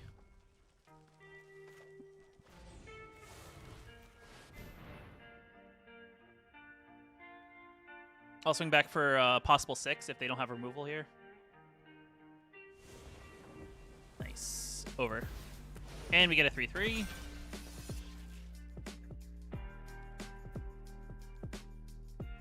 This is actually shaping up, if we can get one more land, this is shaping up to be a pretty big,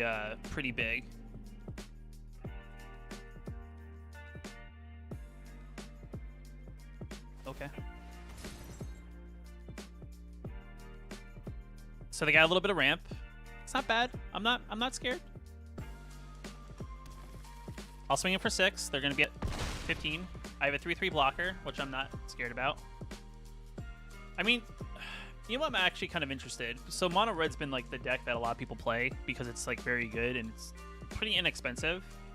I'm actually kind of interested to see how Mono Red evolves once it loses all the Throne of Eldraine cards. If like it's still viable, or if they end up going like more of like that mid-range red. Like I'm kind of interested in how all that stuff evolves.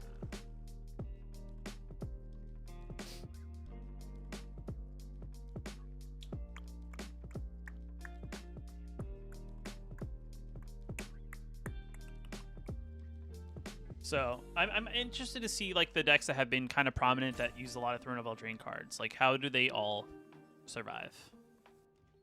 Okay, we go into attacks. I will. Oh, no attacks. Okay. Oh my god. Wait, how do I have enough mana? Oh, it's 5 mana. That's why.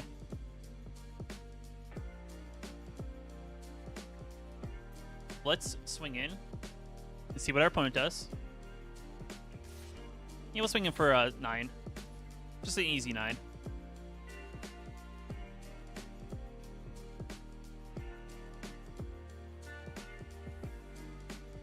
I'm hoping. That's the dream.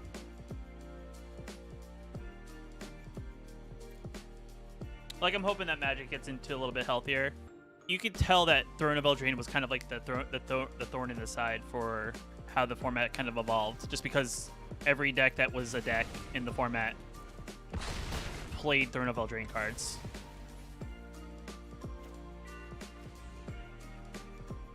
Yeah, let's just get super wide on our opponent. Yeah, I don't really care. It's another 3/3. Yeah, ultimatums are also gone. Embercleave's gone. So there is definitely a lot of stuff that is gone. Also, this is a lethal board at the moment. So they can't attack into this unless they play creatures. Yeah, I mean, Cyclone's gone. I kind of like Cyclone in a weird way. It's a very great budget deck. Like, it's a very competitive budget deck. Companions are gone. Though, unfortunately, the Companions didn't work out in the way they initially intended. Just because I guess they didn't realize on how broken it would be to play them from out of the Companion Zone the initial way. And then instead they had to ramp them up. Doing all Black and White Clerics. Black and White Clerics is good. Our opponent reveals their hand, you choose a non-land card from that. Which one you want to get rid of?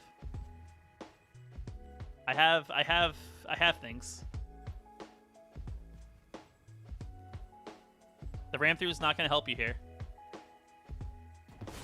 That is probably the card. That was a smart choice. I don't think you can attack, because I would actually take that damage.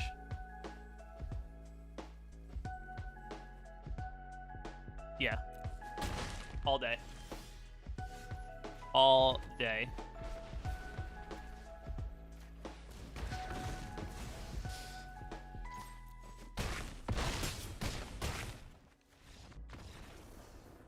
Nice. Another victory there. Orzhov and Golgari. I do like the Orzhov style / Golgari deck. I guess, what is it? The Quandrix and the Witherbloom are technically the proper terms if we're talking about Strixhaven.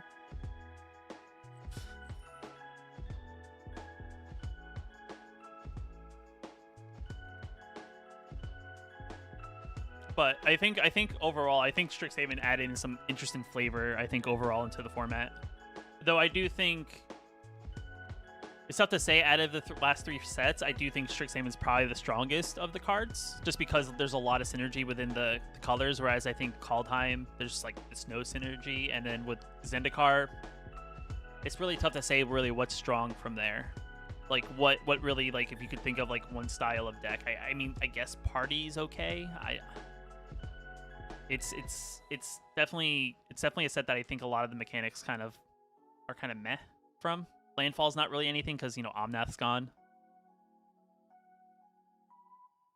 You know what's also a big benefit is that with those sets rotating in September, there's going to be no more rogues, and I am happy about that. I do not like playing rogues. Rogues can go bye-bye for all I care right now, because it's such a slow, grindy style, like, matchup. Oh, it's Seto Kaiba. Guys, I gotta play Exodia against Seto Kaiba. That's how you gotta win. Exodia. Alright, let's draw the blue mana. Yep, Bone Crusher's gone, Heartless Axe gone. Yeah, Rogues is the mill deck. It is the mill deck in the format.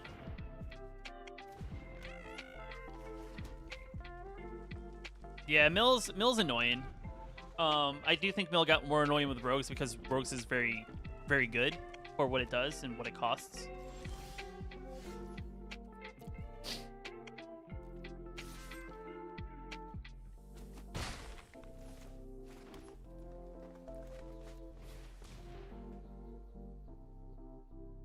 And it's kind of like, I mean, I don't know how much you guys played MTG, like back when the cat from Thorn of Eldraine was a thing. I feel like Mill's kind of like similar to Cat and Cauldron, where you just did that infinite loop of almost like ping your opponent for 1, gain a life, and whatnot. Okay. That's a 2/3. I can't do anything to that. Yeah. Let's yeah, but you lose like the main rogue, the one that's really annoying, that whenever you play a rogue, you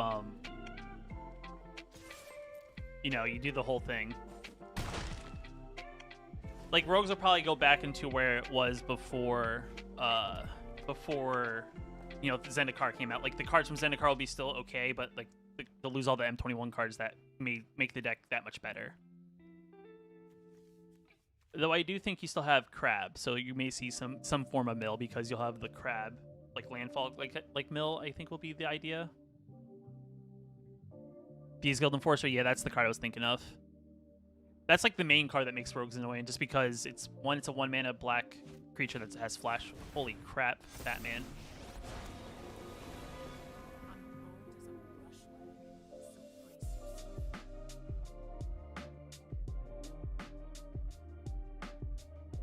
I'm actually, you know what? I'm actually not. I'm okay with that. Because I think this puts us in an okay spot to kind of, you know, hit their creature. Plus I have 2 ram-throughs, so I can just do this. I can do this. I can go to attacks. Yeah, that works. And there goes their big Planeswalker, which I'm actually happy that's the way it worked out. Though they're probably like being like to themselves, they drew 2 ram-throughs in their hand. Like, what is this? What is this kind of removal? Okay. All right, I see you. I see you.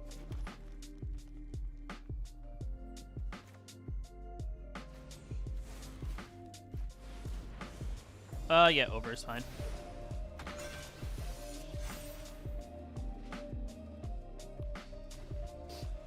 All right, time to go wide, guys. Time to go wide.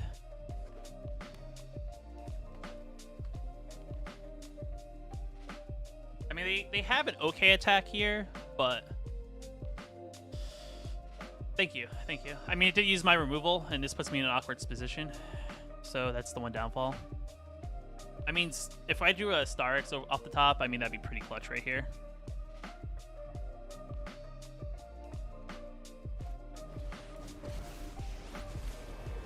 Interesting, Luca. How does Luca work in this format? Because you're not going to sacrifice your creature. An egg. Scary egg, guys. Big scary egg. Alright, land's okay.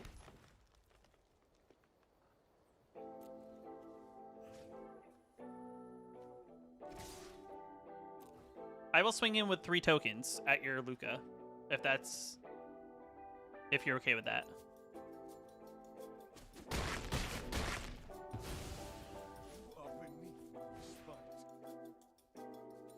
I think I actually have 6. Do I have 6? I do. Big ol' Ivy Elemental. I mean, they could have a mutate. So, I mean, that's a possibility.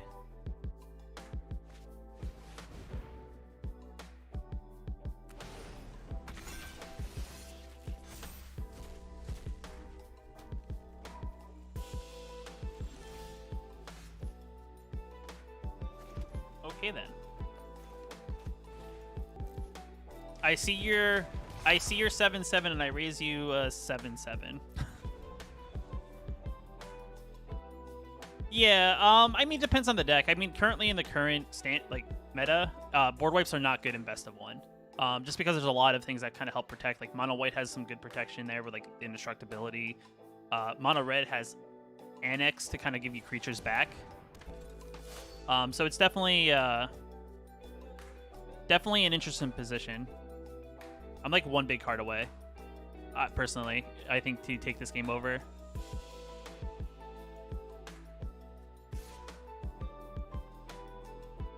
Interesting. That's the play. Well, I would like to see what you do here. I will throw a bunch of things in front of it, so you pump it up, you do your things. That's fine.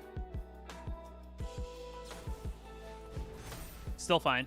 You take out 2 things, I take out your Starix, I'm happy. Plus, I mean, your toughness is only 10, so the trample thing doesn't...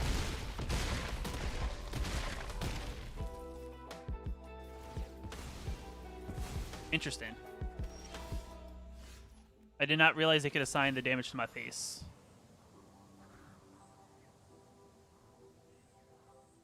Wait, they have 3... Okay, they have 3 creatures here. Let's do the math real quick.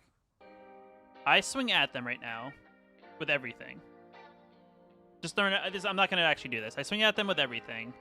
They block 3 of our things. So they block our 5/5, 6/6, and 7/7 in some form or way. They get hit for 9. They're at 2. Depending on how they block, they probably put the 6/6 on the 5/5, the 4/3 on one of these. And then I get hit for...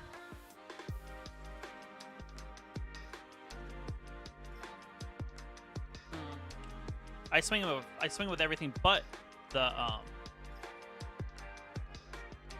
I want to present them lethal in a way. I don't know if it's here.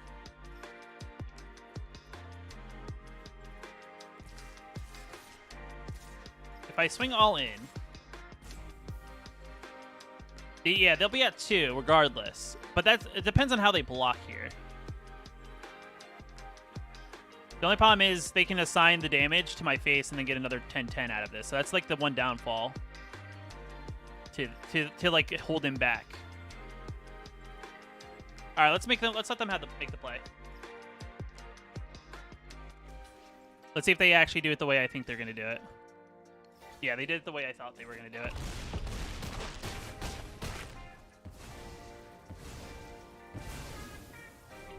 I just don't think there was any other way to get out of that because of this guy. Because if his ability...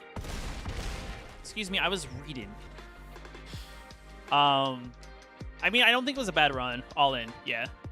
It was like the only way to go. So the reason why I had to do something like that. So creatures we control have, would trample have. You may have this creature assign its combat damage as though it weren't blocked.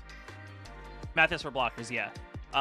So the thing is, because of that, they could essentially attack him with both of these creatures, assign it to my face, and I was still gonna get hit for 16 regardless. So I had to aggressively attack in to see if they were gonna miscalculate on how they wanted to block. Is essentially the only way I was gonna live the next turn. So it was either not attack and get killed anyway, or attack all in and let them make the mistake on not properly blocking. But I'm actually kind of happy. We finished with 5 wins. We get 650 gems, which is always beneficial on a new account, which is great. 650 gems can do a lot. We get 2 packs of Ikoria, which is also pretty good. I guess we hit our bonus, so we get 2 more packs, which is definitely good as well. We're kind of going up on our weekly XP, which is good. Did we get any other packs? We wanted to rank. We're at rank 12, so I think we have another pack in store. Creeping up on our... I know I'm blocking it, but we are trying to get to our lovely season pass. We'll get all the rewards, so we're a quarter of the way there with 650. All right, so we have 3 packs, which isn't bad. I mean, it's Ikoria, which is the downfall, but... All right, it's Fiend Artisan. Somehow I already have one. Out of all the mythics I could have pulled from Ikoria was Fiend Artisan. Yeah, 5 and 3 is decent. All right, so not bad. Yet again, I mean, it's a companion that no one plays, so it's the one downfall. But it is what it is. Okay, this is a pack that's more up my alley. You got the Professor, you got some Witherbloom Apprentice. Exodus is not bad. All right, so what do we got going on here? So if we play any red or white spells, we can get 500 gold. If we play any blue or white spells, we get 500 gold. So the question is, do we grind it out with our mono white deck and just try to hit both of these? I think that's possibly what we could do here. How much do we need also for a new draft? 750. So we unfortunately are 100 gems shy of 750. It is not 11 yet, I don't think, right? It updates at 11. Yeah, still at Ikoria. I'm not going to buy the Ikoria pack just because I don't think that's a proper use of gems that we have. Okay, let's just do a play, and then we'll play Keep the Peace and see what happens. Keep the Peace is the best way that we'll get both of those challenges unlocked. We'll get another 1,000 gold on top of it. Maybe we'll get a win out of it. And then I think after that, I think we're going to look and see what deck everyone kind of decides that we should make for our first deck. Awesome. It's not a great hand, but it's okay. 4 lands, have some plays. Commander.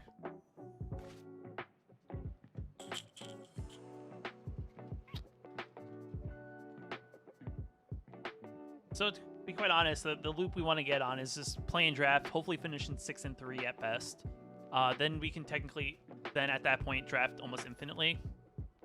If we can always finish 6 and 3 or better and quick, because it will earn more gems than we would need to use to pay in, and then eventually you start accruing more so you have some backup in case you don't finish 6 and 3. Create that infinite loop kind of thing.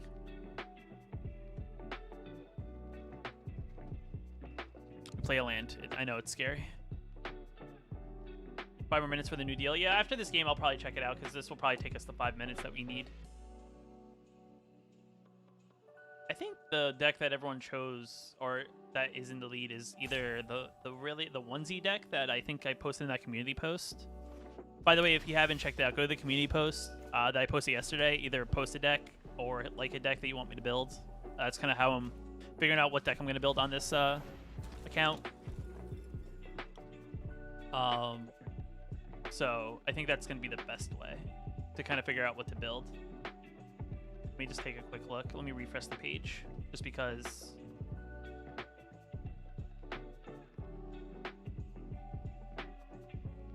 We got the one-off deck. We got Mardu Reanimator, which is also F4. And then Witherbloom, all the life. So Witherbloom currently is kind of like close to being the deck choice of what we may go with. The Mardu deck, unfortunately, I think is too costly for the amount of currency we have, because we only have 8 rares, 2 mythics, and like 20 and 20 for uncommons and commons. And then the one-off deck is playing a lot of cards that are kind of older, but I know they're one-offs. I do think it's a little also pricey because I do think there's a good chunk of rares and stuff in there as well.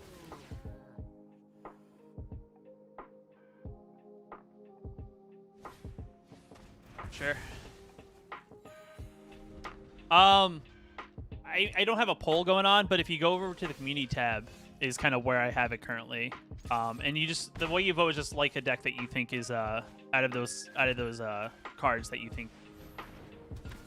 I mean, I would say you can post the deck idea, but the thing is, I don't know if you're gonna get the likes by the time I'll probably go and decide to craft the deck.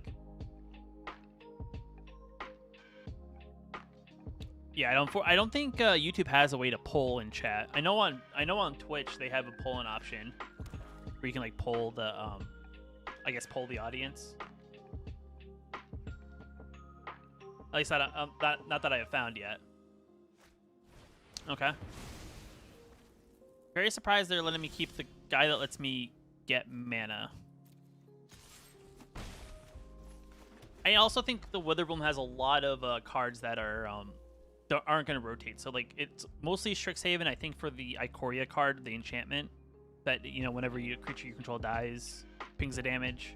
We can play like the budget version, which doesn't play like, you know, Love Shark Beast and stuff. Make sure we get the Sedgemoor Witch. You know, I could play mono black tokens.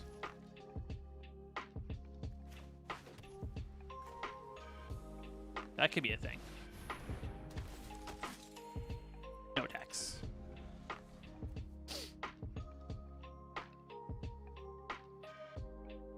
The mono black tokens deck was kind of fun. I think that requires 8 rares. Yeah, no such option, unfortunately, to vote. That's what I thought. I mean, YouTube's making ways and, like, you know, can caught up to speed, like, you know, what a lot of people are doing, like Twitch and stuff for the live streaming aspect, but unfortunately they haven't caught up. Oh. It's a 5/5, enters battlefield. If you cast it from your hand, deals 1 damage to an opponent for each swamp you control. Nice. Interesting. Well, they have a 5/5 that can't block. But do we play a 5/5 flyer, or do we play the Hollow Priest? And then we get the gain a life, draw a card, and then actually, I think the Hollow Priest is the play. Because we'll gain some life. Mono black, decent option. Oh my goodness. Jeez. The top deck gods are in my favor. Okay. Okay. Well, since their creature can't block, we'll do it this way. Yeah, I would say the Aura's option is probably the better of the two options, but the downfall there is that the Aura's option is a lot of older cards. Because I think it's like Lurrus, it plays... They have all their big cards. Jeez. That's super aggressive. That is aggressive, sir.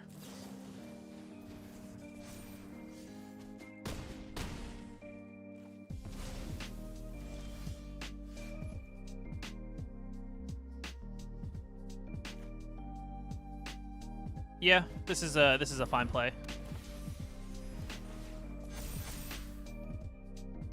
Whenever one or more creatures you control attack, they gain indestructible to end a turn. We attack with everything. They block the 6/6. They take... Yeah, we're in a good position to attack all in. They have to chump block this 6/6. And then take 5/7. Since everything's indestructible anyway.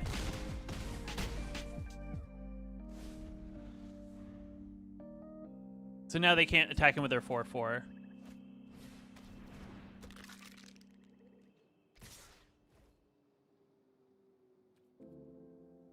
That's 11. You have something to pump up?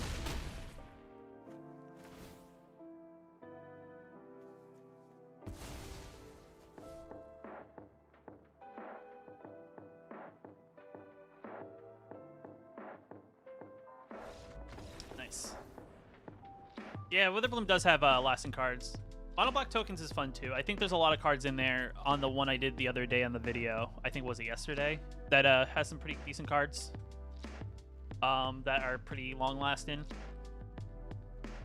Especially, I think the version I made, I went a little bit more budget on it. So I think I played the 4-2 guy that's from Strixhaven that comes back on the battlefield. Just gotta experience. What is the daily deals while we're here live? Ooh. I mean, it's a cosmetic. I'm not gonna buy it, but I kind of like the sleeve, so I may buy it on my main account after I'm all done with the stream. I like collecting sleeves. I have a problem. I know, it's fine. I can stop anytime. All right, let's change my avatar.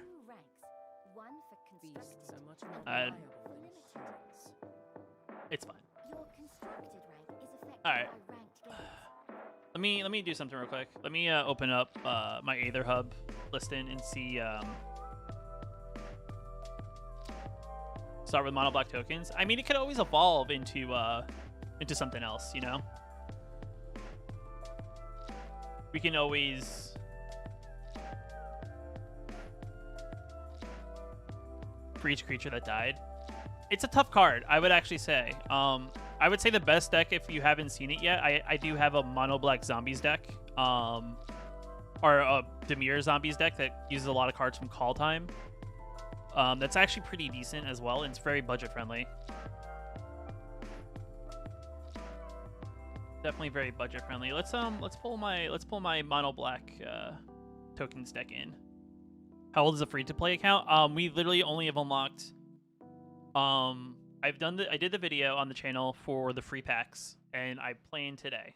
So, can you link Aether Hub? Yeah, I can link my Aether Hub.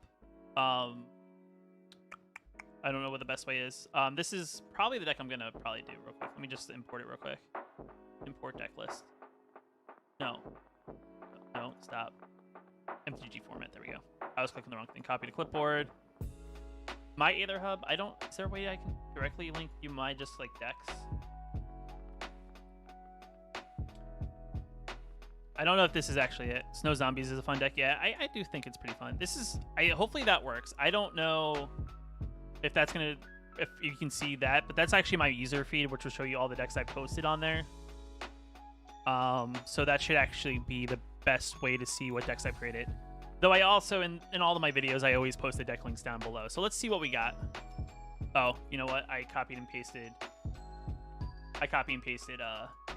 the link and then over what I was going to import. All right, let's see what we need. I think we're actually pretty good on cards, to be quite honest. It's just going to be a matter of, do we have enough commons and uncommons? Okay, what are we missing? 29 uncommons. We're at 19. What are we missing in the deck? All right, let's take a look at the deck and see what is the desirable stuff that we want to craft out of it. We can take out the Castle Locthwains. We don't need those per se. They do help, but it does increase the amount of rares that we need. We do have one copy of Sedgemoor Witch. Maybe we can possibly replace the removal. The Plum for Forbidden is probably good. The Bastion of Remords is also like another way that makes our deck good. Trudge is kind of like our way to get a recurring creature back from the graveyard whenever we gain life. So I think the removal, and then... So if we get rid of the removal... I'm going to also say the sideboard's probably crapping everything up. So let's just remove what we don't need from the sideboard. Let's just remove the sideboard real quick, and then we can always add it back later. All right, how much do we need? If I do all that, it's fine. It's fine. It's fine. Thank you for telling me. So invalid cards, double 4 invalid cards. How? So you're not at me because I don't have anything. Oh man, frustrating. Also, let me zoom out because I don't want to be on top of like what I'm working on here. So let's get rid of the Castle Locthwains. Let's add in 24 Swamps.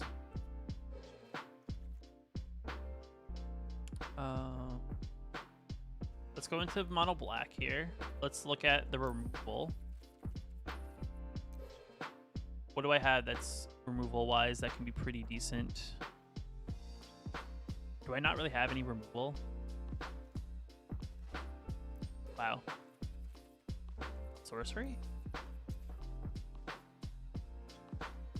Okay, so the removal we don't have a lot.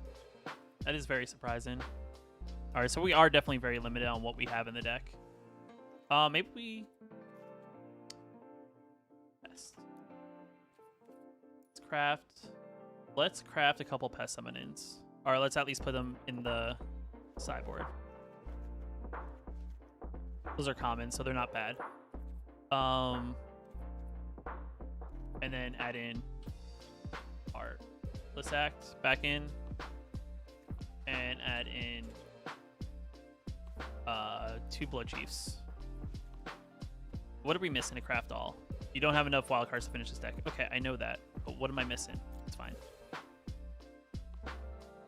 7 rares, which we have. 24 uncommons. Oh, we're 5 short. Okay. So we're 5 short on the uncommons. What is the best way to get cards to fill that up? Don't have enough for a draft. We're short on currency there. I don't want to buy a pack because there's no point in that. That Friday Night Magic's gone, unfortunately, which kind of stinks. Not going to play that. I mean, as much as you can get cosmetics out of it, I don't think this is worth it, especially for a free-to-play player if you have the currency. Cosmetics aren't going to help you win the games, you know, and build your collection. I could grind out a little bit, hopefully get to another reward pack, which may be an option. Where are we on packs with currency? Close to rare. All right, let's just get these two away for currency. But I think that deck is probably the closest. I mean, I could probably take a double check and look at the Witherbloom deck and maybe see if that one, how close or far away I'm on that. Let me go to my decks. Let's see. Where is Golgari Witherbloom? That's the upgraded version. Let's play the budget Witherbloom. That may be more possible. All right, run the play. Hand's okay. We may have to go Witherbloom if it's the cheaper option. And I can increase some of the rares that I don't have a lot of in the deck.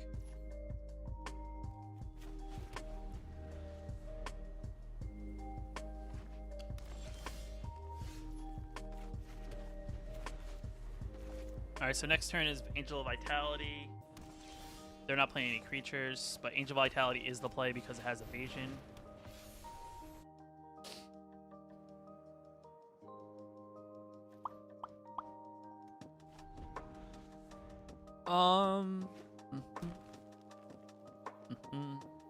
Next turn we could probably play Pacifism if they play a creature, plus the Moorland Inquisitor would probably be the best play there. I mean, I could also always go the option of just playing my version of upgrading. Can't attack or block. Am I worried about the Inquisitor? Or I'm not worried about the Visionary. Let's just play both of these. Let's just get a board presence and then make them play something bigger and get in our way. Because if we draw a land, then we have 2 5-drops, which are not bad. And this will be very good for... Alright, they're ramping up. Ramping up.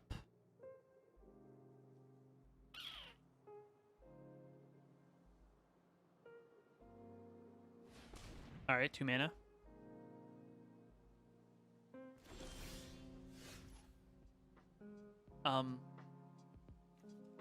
Mana doesn't carry over through phases, my dude.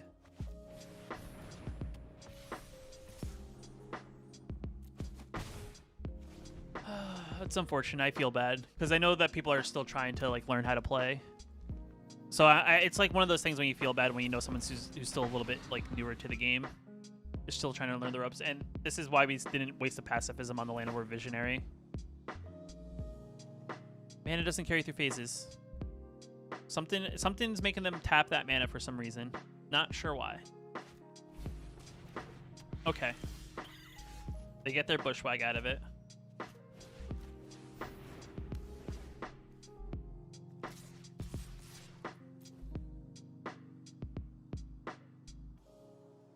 That's 6 in total. Those have flying. I feel bad for the Bushwhack. He's my fave.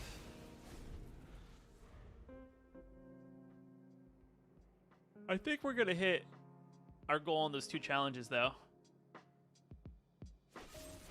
No! Not my Angel of Vitality.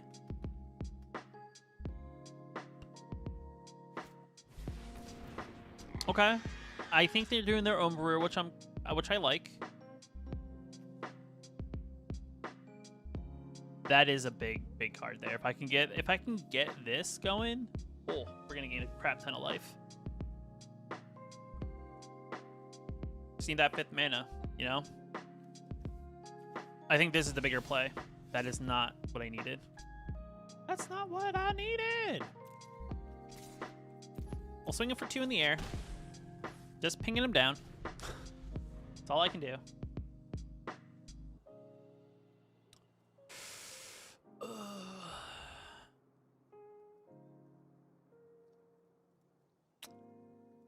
Man. Oh man, oh man.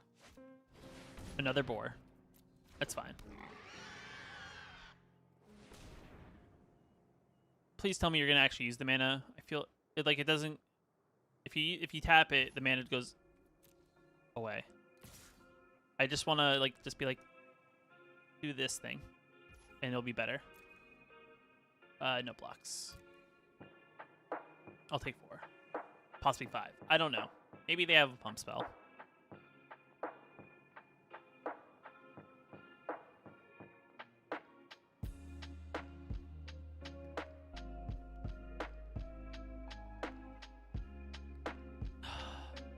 Feels bad. Pass the damage. Take 4. What do you got, my dude?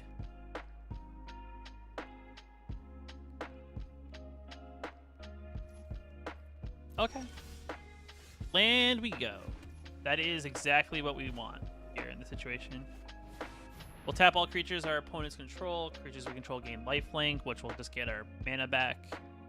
It will make our Hallowed Priest that much stronger, which is going to be good. They have something that's holding priority. Make mana, got it.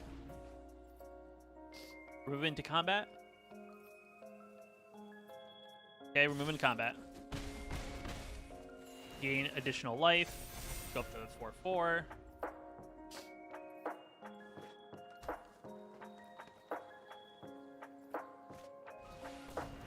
Okay, that's fine. We can play around with that. I'm not in any worry that they're gonna hit me for a lot of damage. They're gonna hit me for 8, which puts me down to 12, 16. I can math. Math is hard. Attack me with the Visionaries, please. Please, that's 10 damage more. Well, actually, you know what? That would put them in lethal range, though, if they did that. It's probably not a bad idea on their end.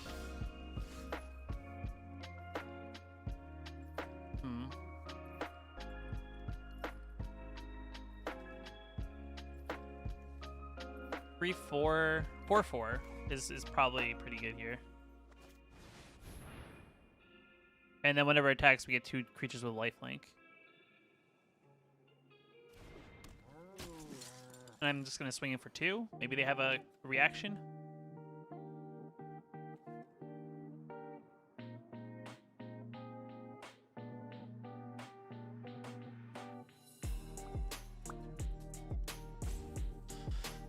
Oh.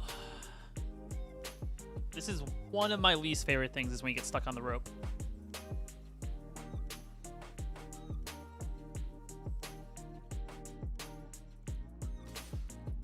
The rope is a blast to be on. 7. I'll probably block the 6/6 just because that's puts me in a weird, awkward lethal spot. Excuse me.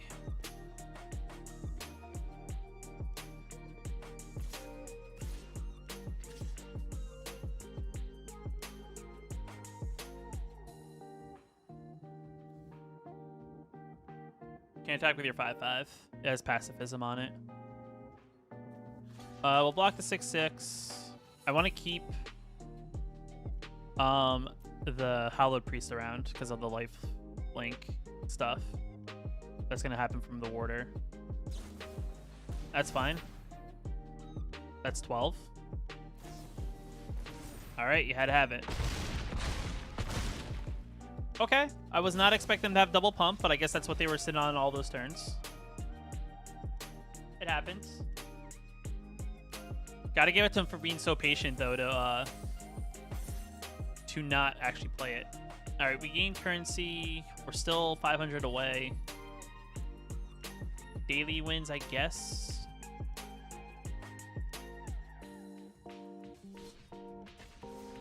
Oh, you know what? Cancel. I want to see how close I am to being able to craft just the regular Witherbloom style deck, just because it may be the cheaper version. Is that a deck I can craft? No. Magic's easy. Yeah, I mean, when you do get some pretty good cards, and of course they kind of put up a stonewall on us, it kind of doesn't help. What are we missing? I'm going to say it's stuff in the sideboard. These are all commons. Witherbloom, Bastion, Sedgemoor, Blood Reaper. Yeah, what are we missing here? What don't I have enough of? Please tell me. 25 uncommons, 3 rares, 14 commons. So we got to cut down on the uncommons, which I already can figure out how we can get rid of at least a couple. We can probably figure out what we can do with the sideboard temporarily until we get more uncommons. But if we get rid of these and just have pest summonins, that cuts down. I could always add in more. I guess we cut down on the eye twitch. No, I don't want to craft it.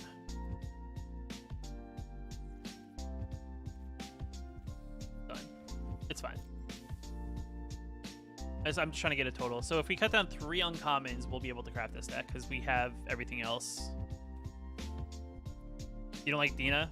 She's okay. It's in the budget version. She's an okay like sacrifice fodder kind of style card.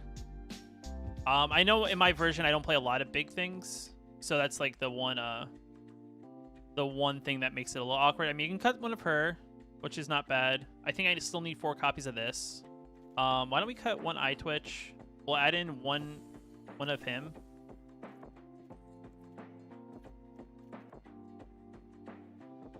Val and 10. Let's just add in 1 of those. Let's add in a witch.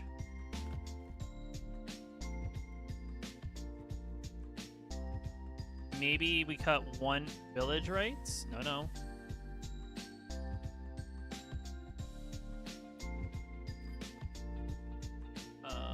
We'll get 1 extra hunt of specimens. I'm not trying to craft. Oh, let me turn that off. All right, let's hit done.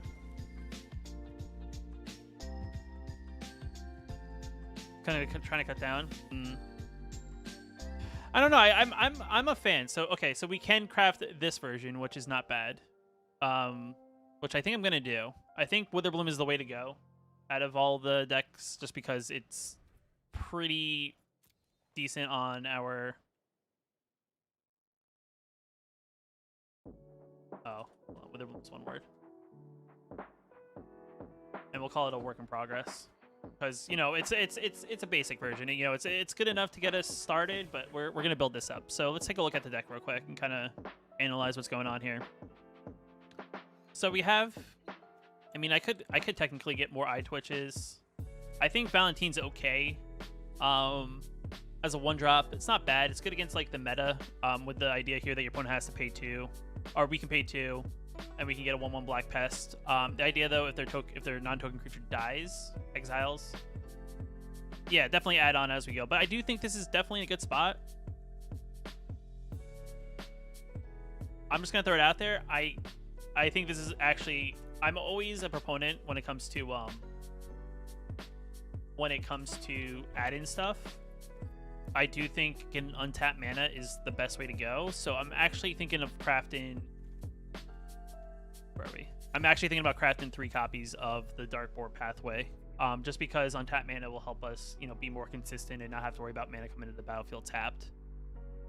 So I think that's actually where I'm going to spend my 3 rares. I think to make the deck better, like right off the bat.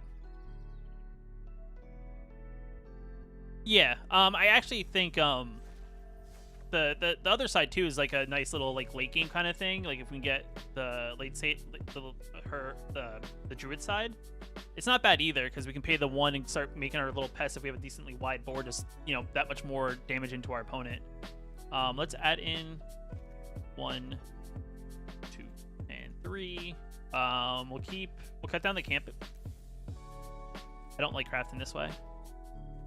Do not like craft. For some reason, I like to show off decks in the horizontal mode where you can see everything, but I like this mode better for getting things to cut. Oh, we gotta turn that off as well. All right, so we'll have 1 campus for the scry. We'll have 4 copies of jungle. Oh, you know what? Let's do this. Let's do that. I think having a possible scry is not bad. Cut down 1 jungle hollow, so there's 5 of these, 3 of those. That's not bad there. What are we working with currency-wise? We have mythic spots.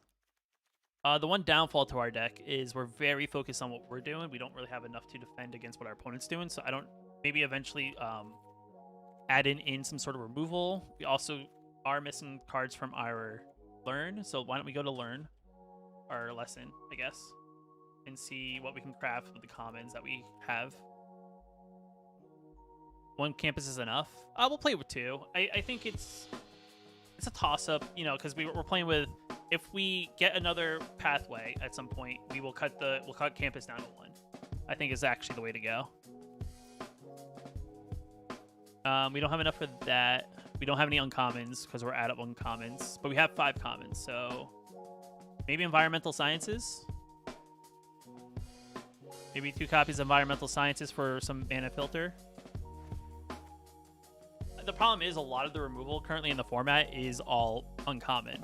So it's the one downfall. It's like you can get removal, but we would have to Necrotic Fumes is uncommon, Heartless Act, the sorcery one for 1 mana, eliminate. It's just a whole, there's a whole bunch. I mean, I guess we can also put an introduction to annihilation, right? Yeah. Maybe we just put that in there. We have the 1 removal in our sideboard, in our lesson board. But I think this is actually not bad.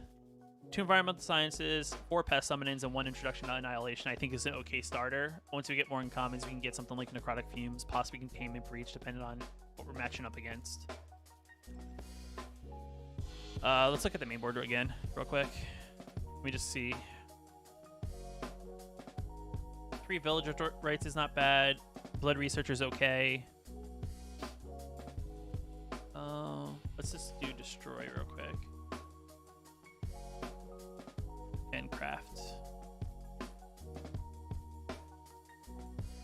What about the one that makes a food token? This one, destroy target creature, make a food token. It's a little expensive. Yeah, that's the one problem. In my personal opinion, it's a decent option, but it is on the expensive side. So that's like the one downfall to it. 4 mana is a lot to ask for. Yeah, like if you look, all the good removal, like the 2-drop removal, is all uncommon, which kind of stinks. Like this is a 3 mana removal, but it's like, why would you want to pay a 3 mana removal that's limited on what you can destroy with it?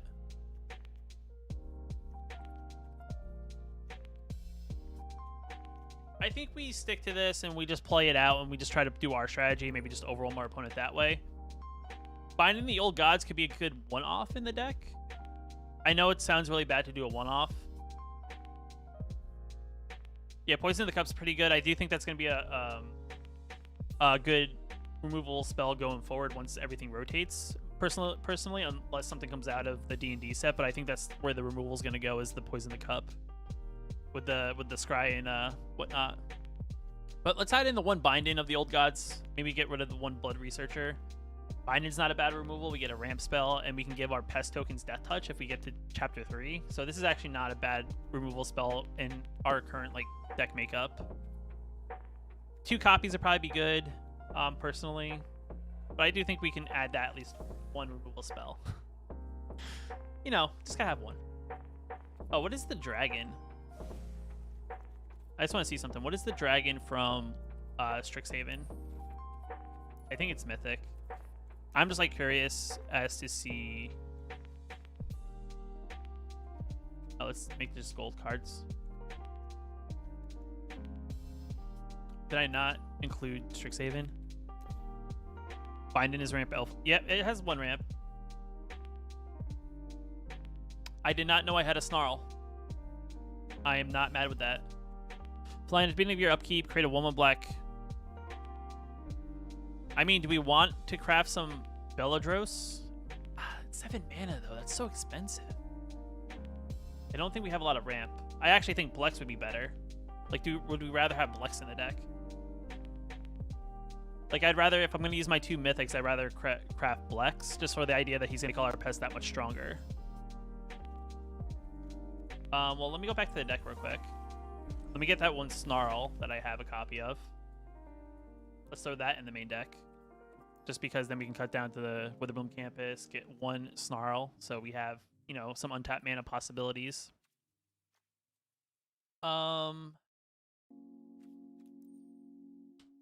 We get just we build like an aggressive version, just do throw in 2 Blex and maybe cut down on Blood Researchers. Because I mean they're about the same mana cost.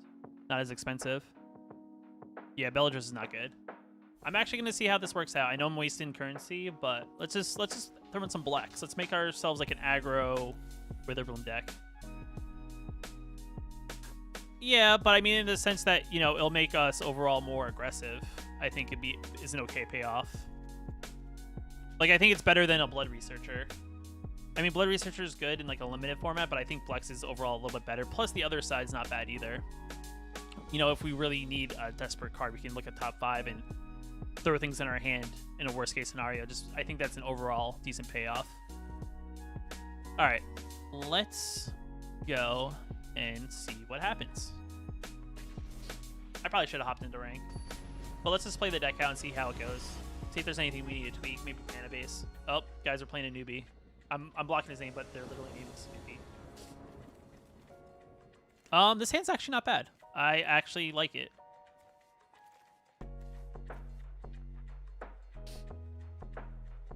Yeah, as some I do like Blex because it has versatility. I think is the one benefit to it.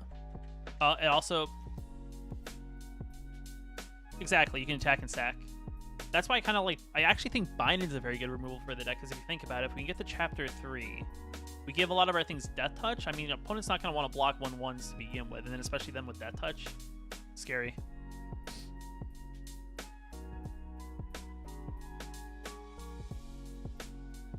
Our opponent's analyzing their hand. Do we start with any card sleeves? Because as much as it's not like real Magic, like it bothers me that my cards aren't sleeved.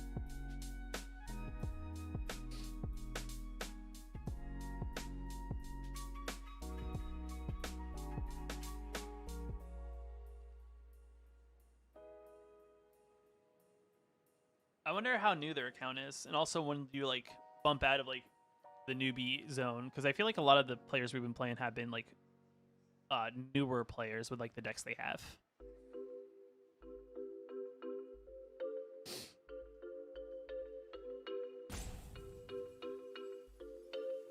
All right, already on the rope. Unfortunately, this is a live stream. I can't use the power of editing to kind of like cut out this part. Yep. Oh yeah, I had the 5 sleeves from the school. So what we're gonna say is we're gonna play the Lorehold sleeves then to hide that we're playing Witherbloom. Throw them off our trail.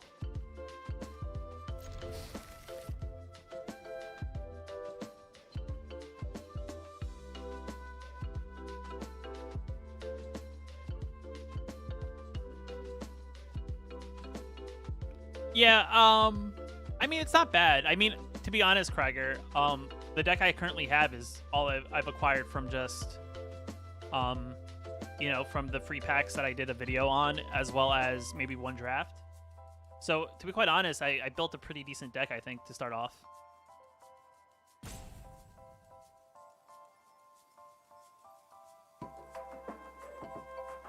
Usually turn 1, usually you play land and say go, unless you have a 1-drop.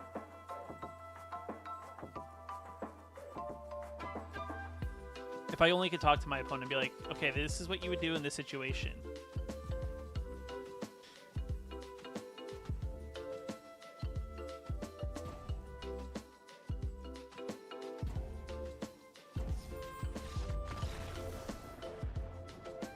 Magic's easy.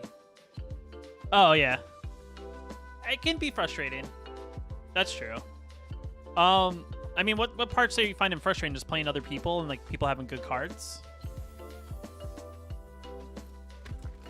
Sweet. You got an Innkeeper.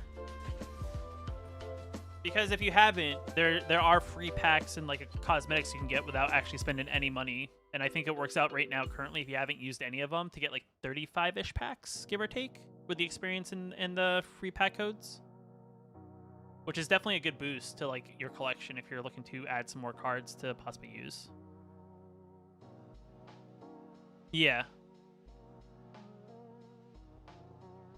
That's true. Resource management is very difficult. Currently we are kind of in that grind because we did one draft, but we didn't finish good enough to get enough currency to do another draft afterwards. So we're 50 gems short of doing that.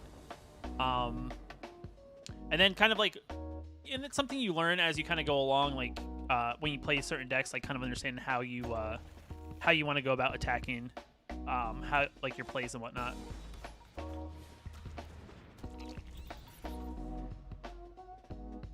Mono red aggro, but they made so many card options. Yeah, I mean that's the thing. Like you can try your best to do a list as close as possible to something.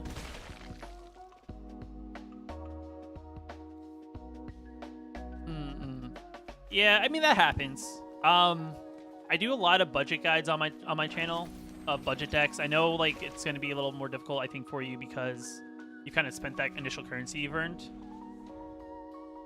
But I mean, like for example, I'm playing like my first deck I created on my new account is actually a Witherbloom deck, which is very synergistic. It's very uses a lot of cards from the newest set, so it's good in that. I think our deck is good in that sense.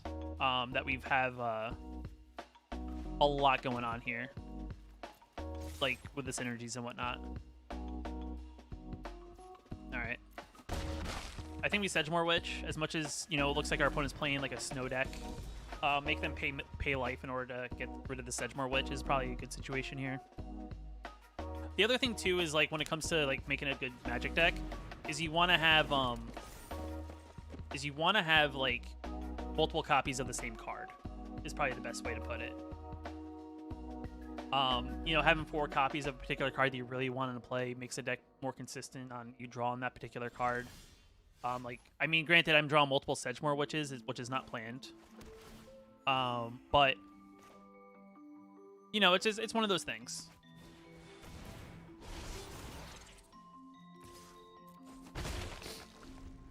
And I mean, next turn we're setting up for a pretty big plum. That's fine.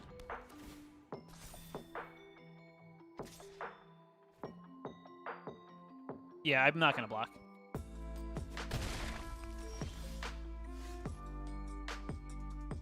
Oh, thank you. I appreciate that. Let's do this. Let's double Sedgemoor. And let's go crazy. This is gonna hurt, by the way. How many creatures? 5?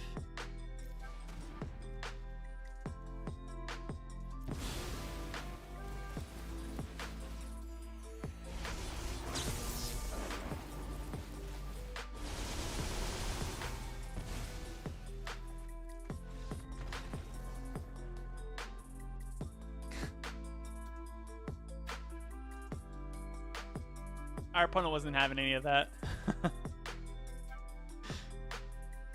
Oh, man. I mean, I only drew 5 cards. I don't really understand. What I did was so crazy that they were like, nope, I'm not dealing with this. I'm going to scoop. Oh, man. All right, what do we get? Nice, guys. We got an uncommon card. This is actually pretty big for us. An uncommon.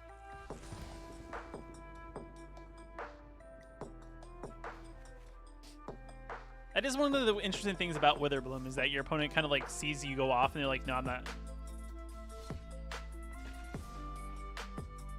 I mean, it was tough for our opponent because I mean they probably didn't have any good removal for our creature, which is if you don't really stop that like us starting to really produce that board presence, it's definitely doesn't put you in a good spot as the opponent.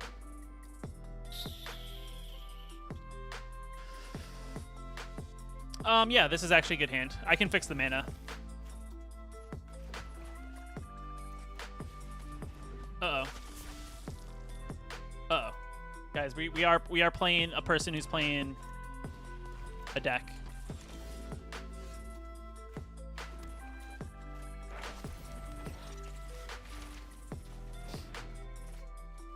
Yeah. It has Menace, so might as well.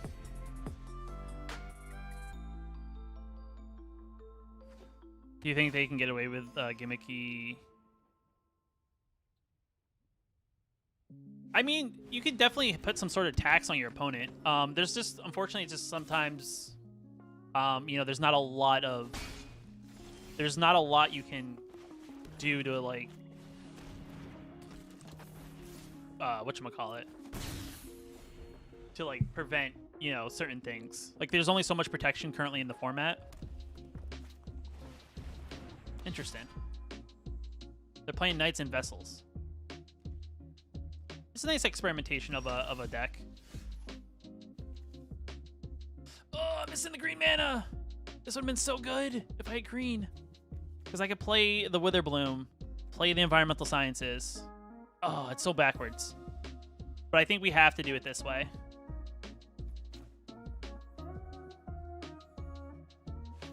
Let's play mana. I have an idea.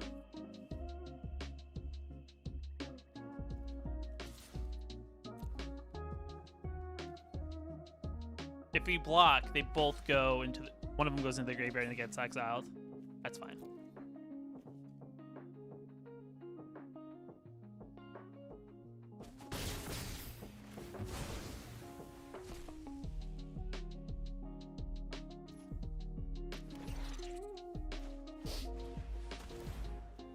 Let's just create our wall of 1/1s.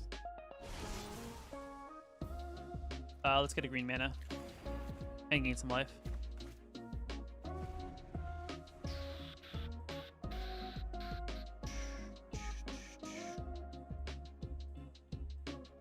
I mean, they may remove this and pay the life. That's the one downfall, is that they're at a decently high enough life total that, you know, them paying that life is not that big of a deal. Please tell me you paid the life. Okay, you did. Cool. Got scared there for a second. Sure.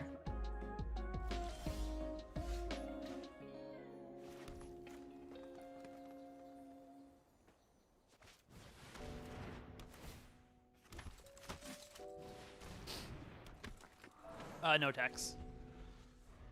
No attacks.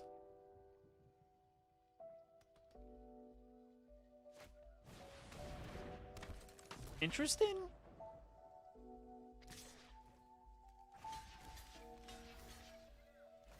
I mean, I'll triple block.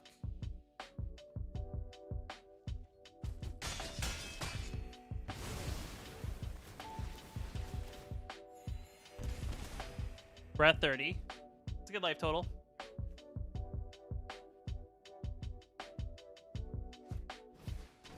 That's fine. It doesn't come back as a 5/5 though. It has to come back on the battlefield. Alright, we're drawing a lot of land here.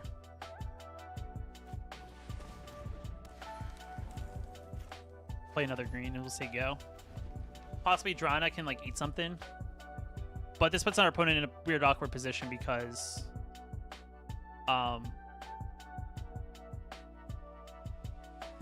we can ping our opponent for double the life unless they remove it.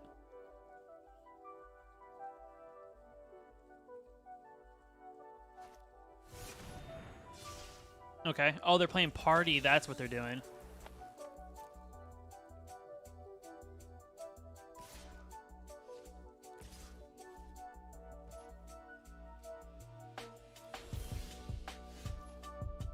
Okay. Let's village rights. We need to kind of draw something here.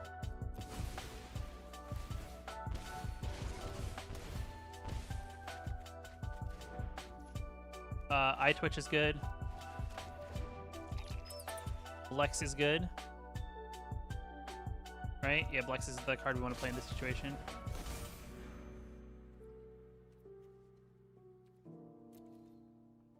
No tax. End turn. We're in a good spot. I think we are.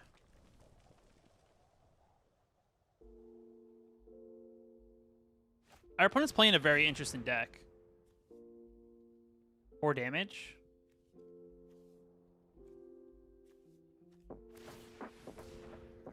Let's see. Yeah, definitely gonna need some removal.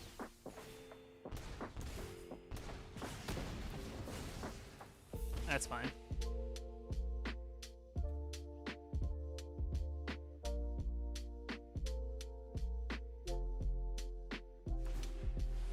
Sure.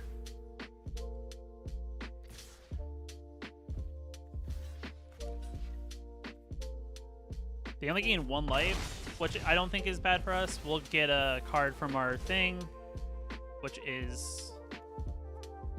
We'll get Pest Summon in. I know I probably should draw something else, but we'll play Sedgemoor. We'll play Pest Summon in, which then gives us additional creatures, and we'll say go. It makes their ground game a lot worse, just because... Yeah. I mean, I will take the 6 in the air, and then you're going to lose 3.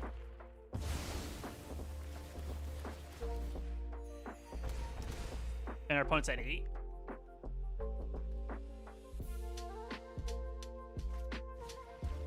Okay. We hit them for 3. Just need a big spell.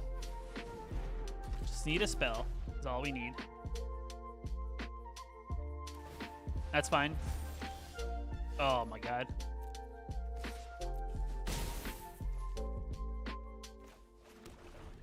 Oh my god. Can we get there is the question. I think we have enough life. Aw, I see what you did there. No attacks. See, they got smart. They realized we had Menace, and they can't do anything about it. The question is, who's going to draw the better top deck?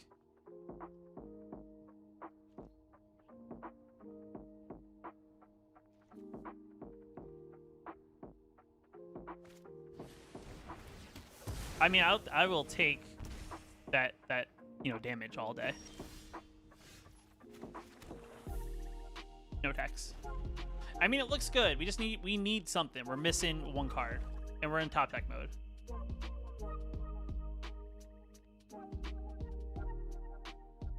$39 is a very healthy life total to be at, and be in the waiting mode. Holy crap! How many lands are there in my deck? I think I only have 24.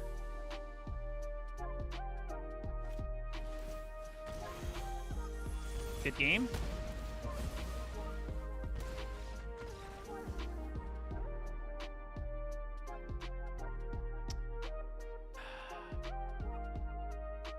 Yeah, I mean, we got lucky there, though. We got lucky because our opponent didn't realize that they were going to take 3 and then on top of it take the 1 from the creature dying. Which is unfortunate. I do think that's one of those lines that they're kind of like stuck. So I kind of feel bad. Like, I know they probably didn't realize that was going to happen, but it happens. All right, Dueling Coach. I think we've got 1 more in us before I have to kind of go for the day. As it's going on 12 o'clock, and I think I have to kind of get ready. I have to go do something at pretty soon.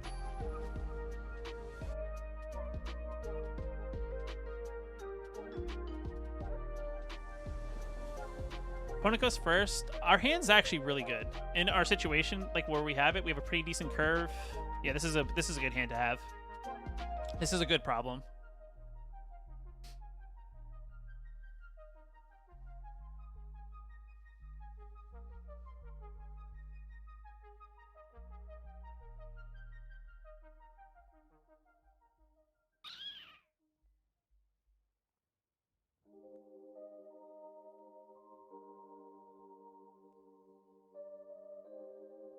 Opponent's on that waiting game right now. What's the game summary thing that popped up? So I have a client that's called MTG Assistant. I'll show you guys after this game. We can see it shows you like your statistics on how your deck's performing. I know we're not playing ranked currently, but it will kind of keep track of like how the deck overall, how overall your deck's doing. Well, we play Snarl. We play a Snarl, so might as well have the pathway come out of the battlefield. Okay, so we have to erase this deck. So we're playing against Shrines, which can get a little iffy. I mean, it's okay. We'll ping them for damage. We'll get ping them for damage. End turn. End turn. Yep. Unless they're playing mono black. Well, we'll get a card out of it. So you fizzle your eliminate. We will play the Witch, I think is the card to play here, because then it'll make all our non-creature cards better.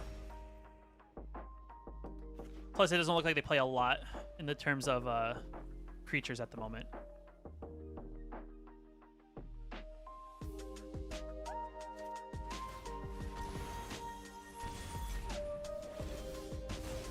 That's fine. I have another one, so it's not like they did anything that really sets us back too much. So we'll play a Sedgemoor Witch. And they'll play an Ibat. A little eye twitch bat. Environmental Sciences, main deck. Interesting. Personally, I think Environmental Sciences is a good sideboard card. And like in the lesson board, especially if you play learn cards. Not sure how I feel about it in the main deck, though. Let's play a second green. Let's play... Yeah, I guess we'll play Blex in this situation. I think Blex is an okay card. Makes our cards that much tougher, swinging for 5, which is not bad. Removal and Doomscar comment. I mean, it's possible. I mean, though I do have the idea here of sacrificing things. Elspeth's Nightmare. Okay, what are we targeting? Yeah, that's fine. I will get my card from iTwitch. Next turn, we pretty much can play our hand if we wanted to. Play the untapped mana because that's better. Play the Bastion. What is a learn card? So, in Strixhaven, there's a ability which is called Learn. When you may reveal a lesson card you own from outside the game, put into your hand, or discard a card and draw a card. It's a new mechanic that essentially allows you to kind of access your sideboard, which helps you out. Yeah, I guess we'll play Pest Summoning. I guess they can have the Plum. I think getting a big board is probably the best way. This also puts them in an awkward situation if they decide to wipe our board completely.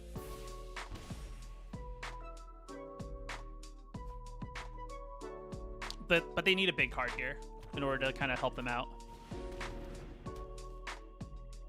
I don't think that gets you there. Magic's easy. I mean, unless they have a removal.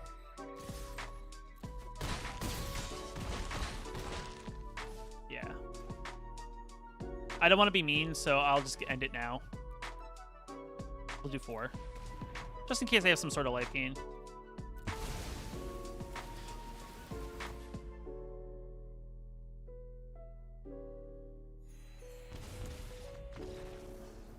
There we go.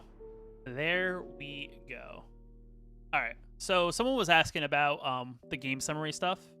So essentially, Magic MTG or MTG Assistant, I think is what they call it, MTG Arena Assistant. Essentially, I guess it's loading. I don't know why. Because it's frozen. I'll show you in 2 seconds. Second one, yeah.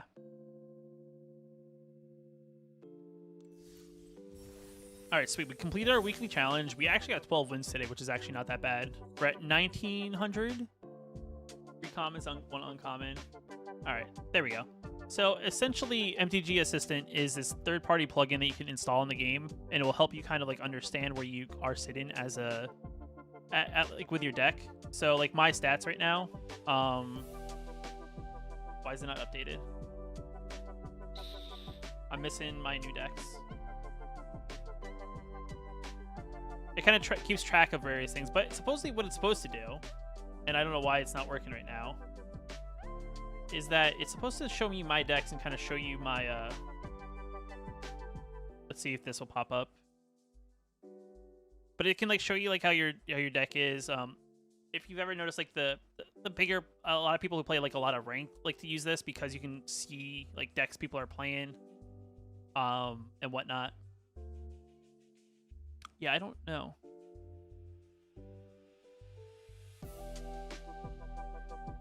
I like Witherbloom. Witherbloom is definitely very future-proof.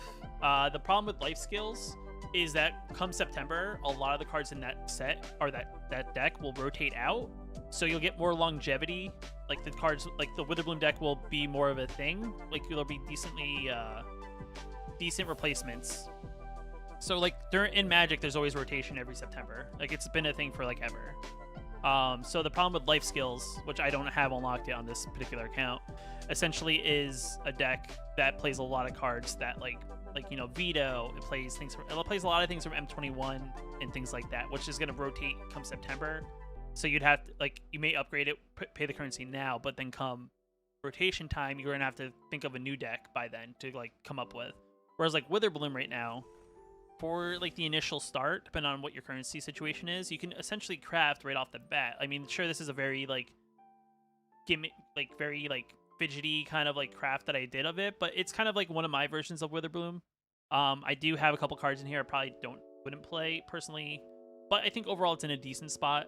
I'm lacking removal, so that's the one downfall. But I mean, this was crafted with all the currency I started out with. All I've done on this account is I've unlocked all the Magic the Arena codes that are available currently online, which I did a video on showing you like the codes on the channel.